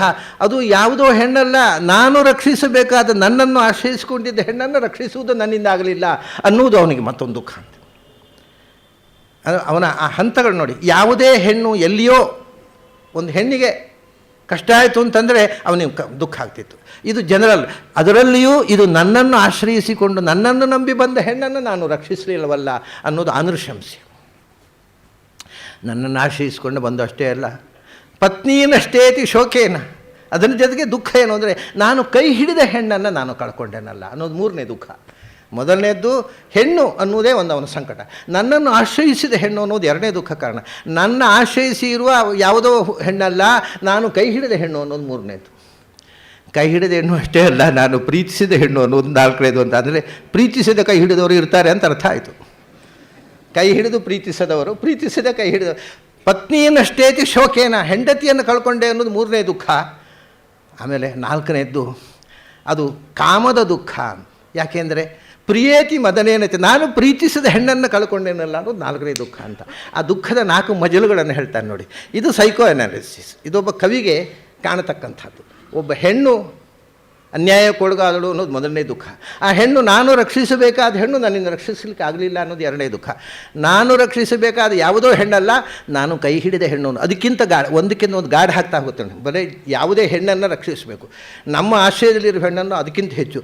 ಅದು ನಾವು ಕೈ ಹಿಡಿದ ಹುಡುಗಿ ಅನ್ನೋದು ಮೂರನೇದವನಿಗೆ. ನಾವು ಕೈ ಹಿಡಿದ ಹುಡುಗಿಯನ್ನು ನಾನು ಪ್ರೀತಿಸಿದ ಹುಡುಗಿ, ಪ್ರೀತಿಸಿ ಕೈ ಹಿಡಿದವಳು ನಾಲ್ಕನೇದು. 4 ವಿಧದ ದುಃಖಕ್ಕೆ ಒಳಗಾಗಿದ್ದಾನೆ ರಾಮಚಂದ್ರ. ಪತ್ನಿಯನಷ್ಟೇ ಐತಿ ಶೋಕೇನ, ಪ್ರಿಯೇತಿ ಮದನೇನ ಚಾನ್. ಇಂಥ ಇಯಂ ಸಾ, ಇವಳೇ ಅಲ್ವಾ ಅವಳು ಅಂತ ನೋಡಿಬಿಟ್ಟೆ. ಇವತ್ತು ಸೀತೆ ನೋಡಿದ ಮೇಲೆ ಅವನಿಗೆ ಕಾಣ್ತಿತ್ತು, ಯಾಕೆ ರಾಮ ಹೆಂಡತಿಗೋಸ್ಕರ ಇಷ್ಟು, ಅಯ್ಯೋ ನನ್ನ ಸೀತೆ ಅಂತ ಯಾಕೆ ಭಯಪಡ್ಕೋತಾನೆ, ಏನು ಅಷ್ಟು ದೊಡ್ಡ ಸಂಗತಿ ಏನಪ್ಪ. ಅದು ಬ್ರಹ್ಮಚಾರಿ ನೋಡಿ, ಅವನಿಗೆ ಅರ್ಥ ಆಗಿರಲಿಲ್ಲ. ಹೆಂಡತಿಗೋಸ್ಕರ ಯಾಕೆ ಇಷ್ಟು ಸಂಕಟ ಪಡ್ತಾನೆ ಇವ ಅಂತ ಅನಿಸ್ತಿತ್ತಂತೆ ಹನುಮಂತನಿಗೆ. ಅವನು ಹೇಳ್ತಾನೆ, ದುಷ್ಕರಂ ಕೃತವಾನ್ ರಾಮ. ಓ, ಈಗ ನೋಡಿದ ಮೇಲೆ ಅರ್ಥ ಆಯಿತು, ರಾಮ ಇಷ್ಟು ದಿವಸ ಬದುಕಿದ್ದೇ ಇವಳು ಇಲ್ಲದೆ ಬಹಳ ಆಶ್ಚರ್ಯದ ಸಂಗತಿ ಅಂತ. ದುಷ್ಕರಂ ಕೃತವಾನ್ ರಾಮ, ಬಹಳ ಅದ್ಭುತವಾದ, ಬಹಳ ಕಷ್ಟವಾದ ಕೆಲಸವನ್ನು, ನಂಬಲಾಗದ ಕೆಲಸ ಮಾಡಿಬಿಟ್ಟ ರಾಮ. ಏನು ಹೀನೋ ಯದ್ ಅನಯಾ ಪ್ರಭು ಧಾರಯತ್ಯಾತ್ಮನೋ ದೇಹಂ. ಇವಳನ್ನು ಕಳ್ಕೊಂಡು ಇನ್ನೂ ಬದುಕಿದ್ದಾನಲ್ಲ, ಅದೇ ವಿಸ್ಮಯ. ನ ಶೋಕೇನ ಅಮಸೀದತಿ. ಬೇರೆ ಯಾರಾದರೂ ಇಂಥ ಹೆಣ್ಮಗಳನ್ನು ಕಳ್ಕೊಂಡು ಬದುಕ್ತಿರಲಿಲ್ಲ, ಇನ್ನೂ ಗಟ್ಟಿಯಾಗಿ ಮನಸ್ಸು ಗಟ್ಟಿ ಮಾಡಿಕೊಂಡು ಸೀತೆಗೋಸ್ಕರ ಬದುಕಿದ್ದಾನಲ್ಲ, ಅದು ಆಶ್ಚರ್ಯ ಅಂತಂದುಬಿಡ್ತಾನೆ ಹನುಮಂತ. ನಾನು ಇವಳನ್ನು ನೋಡೋ ತನಗೂ ಯಾಕೆ ಇಷ್ಟು ಹೆಂಡತಿ ಬಗ್ಗೆ ಇವನಿಗೆ ಮೋಹ ಅಂತ ಅನಿಸ್ತಿತ್ತು. ಸೀತೆಯನ್ನು ನೋಡಿದ ಮೇಲೆ ಗೊತ್ತಾಯಿತು, ಇವಳನ್ನು ಕಳ್ಕೊಂಡು ಬದುಕಿದ್ದೇ ಒಂದು ವಿಸ್ಮಯ ಅಂತ. ಧಾರಯತ್ಯಾತ್ಮನೋ ದೇಹಂ ನ ಶೋಕೇನ ಅಮಸೀದತಿ. ಈಗ ಮಾತಾಡಬೇಕಲ್ಲ, ಇಷ್ಟೆಲ್ಲ ಆಯಿತು. ಸೀತೆಯನ್ನು ಕಂಡದ್ದು ಖುಷಿಯೋ ಖುಷಿ. ಅನಿರೀಕ್ಷಿತವಾಗಿ ಸೀತೆ ಸಿಗೋದೇ ಇಲ್ಲ, ನಾನು ಬಂದದ್ದು ವ್ಯರ್ಥ ಆಯಿತು ಅಂತ ಡಿಪ್ರೆಷನ್ಗೆ ಹೋಗಿದ್ದ ಹನುಮಂತನಿಗೆ ಭಾರೀ ಖುಷಿಯಾಗಿಬಿಟ್ಟಿದೆ ಈಗ. ಆದರೆ ಹೆಂಗೆ ಮಾತಾಡೋದು ಯೋಚನೆ ಮಾಡ್ತಾನೆ. ನಾನು ನೇರ ಹೋದರೆ ನನ್ನನ್ನು ರಾಕ್ಷಸರ ಮಾಯೆ ಅಂತ ತಿಳ್ಕೊಂಡು ಬಿಡ್ತಾಳೆ ಸೀತೆ. ಮೊದಲೇ ರಾಕ್ಷಸರ ಮಾಯೆಗೆ ಹೆದರಿ ಬಿಟ್ಟವಳು ಅವಳು. ನಾನು ಒಂದು ರಾಕ್ಷಸರ ಮಾಯೆ ಅಂತ ತಿಳ್ಕೊಂಡು ಕಿರಿಚಿಬಿಟ್ಟು ನನ್ನ ಕೂಗಿಬಿಡ್ತಾರೆ, ರಾಕ್ಷಸರು ಬಂದು ನನ್ನ ಹಿಡ್ಕೊಂಡು ಹೋಗಿಬಿಡ್ತಾರೆ. ಸೀತೆ ಹತ್ತಿರ ನನಗೆ ಏಕಾಂತದಲ್ಲಿ ಮಾತನಾಡಬೇಕು, ರಾಕ್ಷಸರಿಗೆ ಗೊತ್ತಾಗದ ಹಾಗೆ ಏನು ಮಾಡೋದು ಅಂತ ಸುಮ್ಮನೆ ಆ ಅಶೋಕ ವೃಕ್ಷದ ಸುಮ್ಮನೆ ಬೆಕ್ಕಿನ ಗಾತ್ರದಲ್ಲಿ ಇದ್ದಾನೆ ನೋಡಿ, ಮರ ಹತ್ತಿ ಕೂತ್ಬಿಡ್ತಾನೆ ಸುಮ್ಮನೆ ಸಮಯ ಸಾಧಿಸು. ರಾತ್ರಿ ಹೊತ್ತು ಇವನ ಮೇಲೆ ಕೂತಿದ್ದಾನೆ. ಅಷ್ಟರಲ್ಲಿ ರಾವಣ ಬಂದುಬಿಟ್ಟಿದ್ದಾನೆ. ಅವನು ನಿದ್ರೆ ಬರೋಲ್ಲ ಅವನಿಗೆ. ಸೀತೆಯ ನೆನಪು. ಸರಿ, ಅಲ್ಲಿಂದ ಹೊರಟುಬಿಟ್ಟು ಸೀತೆ ಹತ್ರ ಬಂದಿದ್ದಾನೆ. ಅವನ ಜೊತೆಗೆ ಧಾನ್ಯಮಾಲಿನಿ ಅಂತ ಒಬ್ಬಳು ಗಂಧರ್ವ ಸ್ತ್ರೀ, ಅವನ ಹೆಂಡತಿಯಲ್ಲಿ ಒಬ್ಬಳು, ಅವಳು ಜೊತೆಗೆ ಬಂದಿರ್ತಾಳೆ. ಸಾಮಾನ್ಯ ಕೆಲವು ಗಂಡಸರು ಹೊರಗೆ ಹೋಗುವಾಗ ಯಾವಾಗಲೂ ಒಟ್ಟು ಹೆಂಗಸರು ಹೋಗ್ತಾರೆ, ಧೈರ್ಯ ಇರೋದಿಲ್ಲ ಅವ್ರ ಬಗ್ಗೆ. ಹೊರಗೆ ಹೋದರೆ ಏನು ಮಾಡ್ತಾರೆ ಗ್ಯಾರಂಟಿ ಇರೋಲ್ಲ, ಅದಕ್ಕೆ ಹೆಂಗಸರು ಬೆನ್ನೆ ಬಿಡೋದಿಲ್ಲ. ನಾನು ಬರ್ತೀನಿ ಹೊರಟುಬಿಡ್ತಾರೆ. ತುಂಬ ಕಡೆ ದಾಂಪತ್ಯಗಳನ್ನು ನೋಡಿದ್ದೇನೆ ನಾನು. ಮತ್ತು ಯಾಕೆ ಅಂತ ಅನ್ನೋದು ನನಗೆ ಗೊತ್ತಾಗ್ಬಿಟ್ಟಿದೆ. ಅವು ಹೆಂಗಸರು ಬೆನ್ನೇ ಬಿಡೋಲ್ಲ, ಹೊರಗೆ ಹೋದಾಗ ಮತ್ತೆ ವಾಪಸ್ ಬರೋ ವರ್ಷ ತನಕ ಅವ್ರು ಕೈಗೆ ಸಿಗೋಲ್ಲ. ಅದಕ್ಕೆ ನಾನು ಬರ್ತೀನಿ ರೀ ನಿಮ್ಮ ಒಟ್ಟಿಗೆ ಅಂತ ಹೊರಟು ಬಿಡ್ತಾರೆ ಹೆಂಗಸರು. ಹಾಗೆ ರಾವಣ ಎಲ್ಲಿ ಹೋದರೂ ಒಬ್ಬರಲ್ಲೊಬ್ರು ಹೆಂಡತಿ ಒಟ್ಟಿಗೆ ಹೋಗ್ತಿದ್ದಂತೆ. ಏನಾಪ ಚಿತ್ ಮಾಡ್ತಾರೆ ಇವ್ರದಿದ್ರೆ ಅಂತ. ಅದು ಇಷ್ಟು ಮಾಡಿದ್ರು ಮಾಡೋದೇ ಅವನು. ಸರಿ, ಧಾನ್ಯ ಮಾನ್ಯ ಎಲ್ಲ ಬಂದಿದ್ದಾರೆ, ಇವನು ಸೇವಕರು ಎಲ್ಲ ಇದ್ದಾರೆ. ಬಂದು ಸೀತೆ ಹತ್ರ ಒಂದಿಷ್ಟು ಗೋಗರಿತಾನೆ. ಯೌವನಂ ಅಧ್ರುವಂ ಎಲ್ಲ ಒಂದು ಉಂಟು ಪಾಠ. ಯೌವನ ಎಷ್ಟು ದಿವಸ ಉಳಿಯುತ್ತೆ, ಯೌವನದಲ್ಲಿ ನೀನು ಹೀಗೆ ದೂರ ಕೂತ್ರೆ ನಿನ್ನ ಗಂಡ ಇನ್ನು ಬರೋಲ್ಲ, ರಾಮ ಇಲ್ಲಿ ಬರೋಲ್ಲ, ಅವನ ಕಥೆ ಮುಗೀತು. ನೀನು ನನ್ನನ್ನು ಒಪ್ಪಿಕೊಂಡೆ ಅಂದರೆ ನಿನ್ನ ಜೀವನದಲ್ಲಿ ಸುಖ ಪಡ್ಬೋದು, ಇಲ್ಲದ್ರೆ ನಿನ್ನ ಜೀವನ ವ್ಯರ್ಥವಾಗುತ್ತೆ, ಹಾಗೆ ಹೀಗೆ ಅಂತೆಲ್ಲ ಒಂದಿಷ್ಟು ಅವನದ್ದೇ ಭಾಷೆಯಲ್ಲಿ ಒಂದು ಹೆಣ್ಣನ್ನು ಒಲಿಸಿಕೊಳ್ಳಲಿಕ್ಕೆ ಏನೇನು ತಂತ್ರಗಳು ಅದೆಲ್ಲ ಹೇಳ್ತಾನೆ. ಅದು ಸೀತೆ ಅದಕ್ಕೆ ಕಿವಿ ಕೊಡೋಲ್ಲ. ಉತ್ತರ ಕೊಡುವಾಗ ತೃಣವಂತರಥ ಕೃತ್ವ ಅಂತ ನೇರ ಅವನ ಹತ್ರ ಮಾತಾಡೋಲ್ಲ ಅಂತೇಳು. ಏನು ಅಂದರೆ ಒಂದು ಹುಲ್ಲುಕಟ್ಟಿ ಇಟ್ಲಂತೆ, ಅಂದರೆ ಇದಕ್ಕೆ ಸಮಾನ ಇನ್ನು ನನಗೆ ಅಂತ, ಒಂದು ಹುಲ್ಲುಕಡ್ಡಿಗೆ ಸಮ ಅಂತ. ಆ ಹುಲ್ಲುಕಡ್ಡಿಯನ್ನು ನೋಡಿ ಮಾತಾಡಿದ್ಲಂತೆ. ನನಗೆ ರಾಮಚಂದ್ರ ಬಿಟ್ಟು ಯಾರೋ ನಿನ್ನನ್ನು ನೋಡಿ ಮಾತಾಡುವ ಇಷ್ಟವೂ ಇಲ್ಲ, ನೀನು ಬದುಕೋದಿಲ್ಲ ಹೆಚ್ಚು ಕಾಲ. ರಾಮಚಂದ್ರ ಬಂದ ಅಂದರೆ ನಿನ್ನ ಆಯುಸ್ಸು ಮುಗಿಯುತ್ತೆ, ಮೂರ್ಖತನದ ಮಾತಾಡಬೇಡ ಅಂತ ಬಹಳಷ್ಟು ಬುದ್ಧಿವಾದ ಹೇಳ್ತಾಳೆ. ಅವನ ಕಡೆ ಆವಾಗಲೇ ಹೇಳೋದು, 2 ತಿಂಗಳು ಅವಕಾಶ ಕೊಟ್ಟಿದ್ದೇನೆ, 2 ತಿಂಗಳಲ್ಲಿ ಆದರೂ ನಿನ್ನ ಮನಸ್ಸು ಬದಲಾಯಿಸಿತು ಅಂದರೆ ನನ್ನ ರಾಣಿ ಆಗಬಹುದು, ಇಲ್ಲ ಅಂತಂದರೆ ಪ್ರಾತರಾಶಾರ್ಥಂ ಆಲಭಂತೆ, ನನ್ನ ಅಡಿಗೆಯವರು ನಿನ್ನನ್ನು ಬೆಳಗಿನ ಊಟಕ್ಕೆ ಅಡಿಗೆ ಭಕ್ಷ್ಯ ಮಾಡಿ ಬಳಸ್ತಾರೆ, ನನ್ನ ಹೊಟ್ಟೆ ಸೇರ್ತೀಯ ನೀನು, ಹೊರತು ರಾಮನ ಹತ್ರ ನೀನು ಹೋಗೋ ಪ್ರಶ್ನೆ ಇಲ್ಲ, ಯಾವ ಕಾಲಕ್ಕೂ ಬಿಡೋಲ್ಲ ಅಂಥೇಳಿ ಅವ್ರದ್ದನ್ನು ದೋಸೆ ಇರ್ತಲ್ಲ ಒಪ್ಪಿಸಿ, ಏನಾದರೂ ಮಾಡಿ ಒಪ್ಪಿಸಿ ಅವನನ್ನು ಅಂಥೇಳಿ ಹೊರಟು ಹೋಗ್ತಾನೆ. ಇದೆಲ್ಲ ಮೇಲಿಂದ ಕೂತು ನೋಡ್ತಾನೆ ಹನುಮಂತ. ಅವನ ಮೇಲೆ ಕೂತಾಗ ನಡೆದ ಘಟನೆ ಅದು ತುಂಬ ವಿಸ್ತಾರವಾಗಿದೆ ಇದೆಲ್ಲ, ಬಟ್ ನಮಗೆ ಹನುಮಂತ ಮುಖ್ಯ ಇಲ್ಲಿ. ಅಲ್ಲಿ ನಡೆದ ಘಟನೆಯನ್ನೆಲ್ಲ ನೋಡ್ತಾನೆ. ಓಹೋ, ಇಷ್ಟೆಲ್ಲ ಸಮಸ್ಯೆಗಳು ಅವುಗಳೆಲ್ಲ ಮತ್ತು ಗದರ್ಲಿಷನ್ ಮಾಡ್ತವೆ. ಒಪ್ಪಿಕೋ, ರಾವಣನನ್ನು ಒಪ್ಪಿಕೋ, 3 ಲೋಕದ ವೀರ ಅವನಂಥ ಗಂಡ ನಿನಗೆ ಸಿಗೋಲ್ಲ, ಅತಿ ರಾಕ್ಷಸರಿ ಎಲ್ಲ ಜೋರು ಮಾಡ್ತಾರೆ.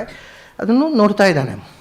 ಸೀತೆ ಹೇಳ್ತಾಳೆ, ನನ್ನನ್ನು ಕೊಲ್ಲಿ, ನಿಮ್ಮ ಬೆಳಗಿನ ಊಟಕ್ಕೆ ಉಪಹಾರ ಮಾಡಿ, ನನಗೇನು ದುಃಖ ಇಲ್ಲ, ಆದರೆ ನೀವು ಯಾರು ಏನು ಹೇಳಿದರೂ ನಿಮ್ಮ ರಾವಣನನ್ನು ಎಡಕಾಲಿನ ಕಿರಿ ಬೆರಳಲ್ಲಿ ಮುಟ್ಲಿಕ್ಕೂ ಇಷ್ಟಪಡೋಲ್ಲ ನಾನು ಅಂತ.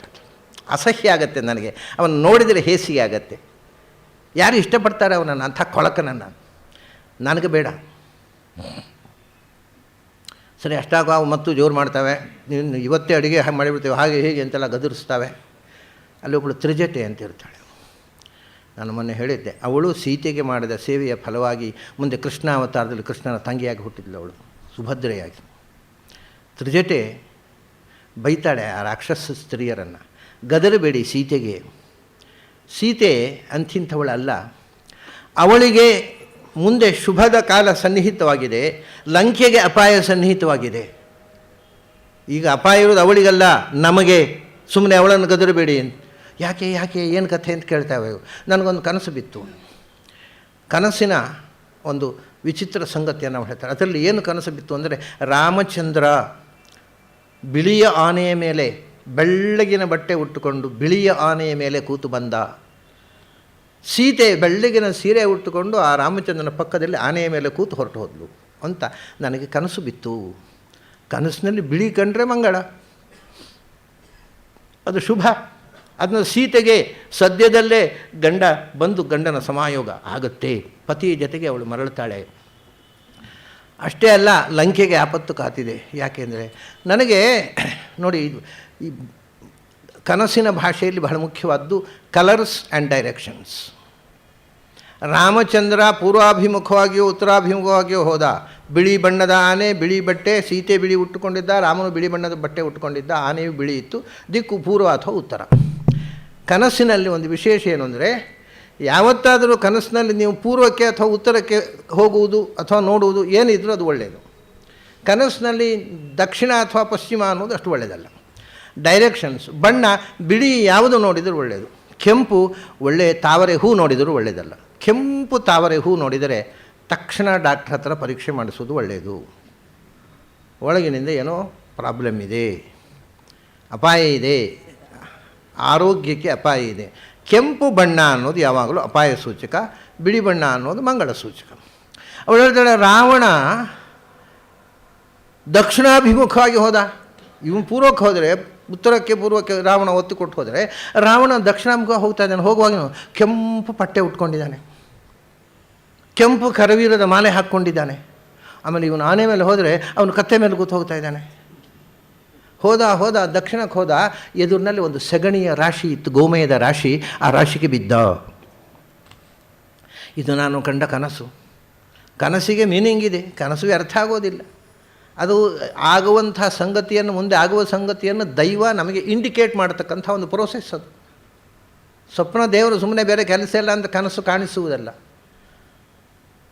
ಈ ಸ್ವಪ್ನ ಸತ್ಯ, ಇದು ಹೀಗಾಗತ್ತೆ. ಆದ್ದರಿಂದ ಲಂಕೆಗೆ ಅಪಾಯ ಸನ್ನಿಹಿತವಾಗಿದೆ, ಸೀತೆಗೆ ಮಂಗಳದ ಕ್ಷಣಗಳು ಸನ್ನಿಹಿತವಾಗಿವೆ. ಅದನ್ನು ಜೋರು ಮಾಡಿಬೇಡಿ ಅವಳನ್ನು ಅಂತ ಗದರಿ ಬಿಡ್ತಾಳೆ ಅವಳು ತ್ರಿಜಟೆ. ಸರಿ, ತ್ರಿಜಟೆ ಅಷ್ಟು ಜೋರು ಮಾಡಿದ್ಮೇಲೆ ಅವು ತಪ್ಪಗಾಗ್ಬಿಡ್ತಾವೆ. ವಿಭೀಷಣನ ಮಗಳು ಅಂತಾರೆ ತ್ರಿಜಟೆಯನ್ನು. ಸ್ಪಷ್ಟವಾಗಿ ವಾಲ್ಮೀಕಿ ರಾಮಾಯಣದಲ್ಲಿ ಆ ಮಾತು ಕೆಲವು ಕಡೆಯಲ್ಲಿ ಇಲ್ಲ. ಅದು ಹಾಗಾಗಿ ಒಳ್ಳೆಯ ಸಾತ್ವಿಕ ಸ್ವಭಾವದ ಹೆಣ್ಣುಮಗಳು ಅವಳು ಮಾತು ಕೇಳಿ ರಾಕ್ಷಸಿಯರು, ಅವಳು ಮಹಾರಾಜನ ತಮ್ಮನ ಮಗಳಲ್ವಾ, ರೆಸ್ಪೆಕ್ಟ್ ಬೇರೆ ಇದೆ, ಸುಮ್ಮನೆ ಕೊಡ್ತಾರೆ. ಎಲ್ಲ ಸುಮ್ಮನೆ ಕೂತು ಅಲ್ಲಿಗೆ ತೂಕಡಿಕೆ ಬಂದುಬಿಡುತ್ತೆ, ನಿದ್ರಿಸಿಬಿಡ್ತಾರೆ. ರಾತ್ರಿ ಹೊತ್ತು ಸುಮ್ಮನೆ ಕೂತಾಗ ಅವರು ನಿಶಾಚರರು ಅಂತ ಹೆಸರು ಅವರಿಗೆ. ಅಂದರೆ ರಾತ್ರಿಯೆಲ್ಲ ಎಚ್ಚರ ಆಗಿದ್ದು ಹಗಲೆಲ್ಲ ಮಲಗುತ್ತಾರೆ ಅಂತ ಏನೂ ಅರ್ಥ ಅಲ್ಲ. ಅವ್ರ ದಂಧೆ ರಾತ್ರಿ ಹೊತ್ತು ಜಾಸ್ತಿ ಅಂತ. ಅವನು ಮಾಡಬಾರ್ದು ಕೆಲಸ ಮಾಡೋರ ದಂಧೆ ಎಲ್ಲ ರಾತ್ರಿಯಲ್ಲಿ ಜಾಸ್ತಿ ಅಲ್ವ, ಹಾಗೆ ಅಷ್ಟೇ, ಇನ್ನೇನೂ ಇಲ್ಲ. ಅವ್ರಿಗೆ ಅಲ್ಲೇ ನಿದ್ರೆ ಬಂತು. ಹನುಮಂತ ಯೋಚನೆ ಮಾಡಿದೆ, ಈಗ ಸೀತೆ ಒಬ್ಬಳೇ ಎಚ್ಚರವಾಗಿದ್ದಾಳೆ, ಈಗ ಒಂದು ಏನಾದರೂ ಮಾಡಿ ಈ ಸಮಯದಲ್ಲಿ ನಾನು ಅವನು ಒಂದು ಸಮಯ ಪ್ರಜ್ಞೆ ನೋಡಿ, ಕೆಲಸ ಕೆಡಬಾರದು. ಏನು ಸ್ವಲ್ಪ ಹೆಚ್ಚು ಕಮ್ಮಿ ಆದರೆ ಕೆಲಸ ಕೆಟ್ಟೋಗುತ್ತೆ. ಅವನು ನೋಡಿದ ತಕ್ಷಣ ಇದು ರಾಕ್ಷಸರ ಮೋಸ ಅಂತ ಹೇಳಿ ಕೂಗಿಬಿಡ್ತಾಳೆ ಅವಳು. ಕೂಗಿಬಿಟ್ರು ಅಂದರೆ ರಾಕ್ಷಸರೆಲ್ಲ ಬಂದುಬಿಡ್ತಾರೆ, ಮತ್ತೆ ಮಾತಾಡಲಿಕ್ಕಾಗೋದಿಲ್ಲ. ಎಷ್ಟು ಜಾಣತನ ಬೇಕು ನೋಡಿ ಕೆಲಸ ಸಾಧಿಸಬೇಕಾದ್ರೆ. ಹನುಮಂತ ಹೇಳ್ತಾನೆ, ಈಗ ನಾನು ಸೀತೆಯನ್ನು ಒಮ್ಮೆಗೆ ಎದುರು ಹೋದರೆ ಗಾಬರಿ ಆಗಿಬಿಡ್ತಾಳೆ ಅವಳು. ಅದಕ್ಕೆ ಮೇಲಿನಿಂದ ಸೀತೆ ದುಃಖ ಪಡ್ತಾ ಇದ್ದಾಳೆ, ಕಣ್ಣೀರು ಸುರಿಸ್ತಾ ಕೆಳಗೆ ಕೂತಿದ್ದಾಳೆ, ರಾಮನ ನೆನಪು ಮಾಡ್ತಾ. ಆವಾಗ ಮೇಲಿನಿಂದ ಕೂತ್ಕೊಂಡು ಇವನು ಹೇಳ್ತಾನೆ, ರಾಮಚಂದ್ರ ಅಲ್ಲಿಂದ ಶುರು ಮಾಡ್ತಾನೆ. ರಾಮಚಂದ್ರ ದಶರಥನ ಮಾತು ಕೇಳಿ ಮೆಲ್ಲಗೆ ತನ್ನಷ್ಟಕ್ಕೆ ತಾನು ರಾಮನ ಕಥೆಯನ್ನು ದಶರಥನ ಮಾತು ಕೇಳಿ ರಾಮಚಂದ್ರ ಕಾಡಿಗೆ ಹೋದ ಸೀತೆಯ ಜೊತೆಗೆ. ಸೀತೆಯನ್ನು ಕಾಡಿನಲ್ಲಿ ರಾಕ್ಷಸ ಅಪಹಾರ ಮಾಡಿದ. ಅಂಥ ಸೀತೆಗಾಗಿ ಕಾಡುಗಳಲ್ಲಿ ರಾಮಚಂದ್ರ ಹರಿಸ್ತಾ ಇದ್ದಾನೆ. ಹೋದಲ್ಲಿ ನನ್ನ ಸೀತೆ ಎಲ್ಲಿದ್ದೀಯಾ ನನ್ನ ಸೀತೆ ಅಂತ ಸೀತೆಯನ್ನೇ ಕನವರಿಸ್ತಾನೆ. ಅನಿದ್ರ ಸತತಂ ರಾಮಚಂದ್ರ ನಿದ್ದೆ ಮಾಡೋಲ್ಲ. ಯಾಕೆಂದರೆ ಸೀತೆಯ ನೆನಪಿನಲ್ಲಿ ನಿದ್ದೆ ಬರೋಲ್ಲ ಅವನಿಗೆ. ನಿದ್ದೆ ಬಂದರೂ ಕನಸಿನಲ್ಲಿ ಸೀತೆಯನ್ನು ಗಣಾಗಿ ಸೀತೆ ಇತಿ ಪ್ರತಿಬುದ್ಧತೆ, ಹಾಯಾ ಸೀತೆ ಅಂತ ಎದ್ದು ಬಿಡ್ತಾನೆ.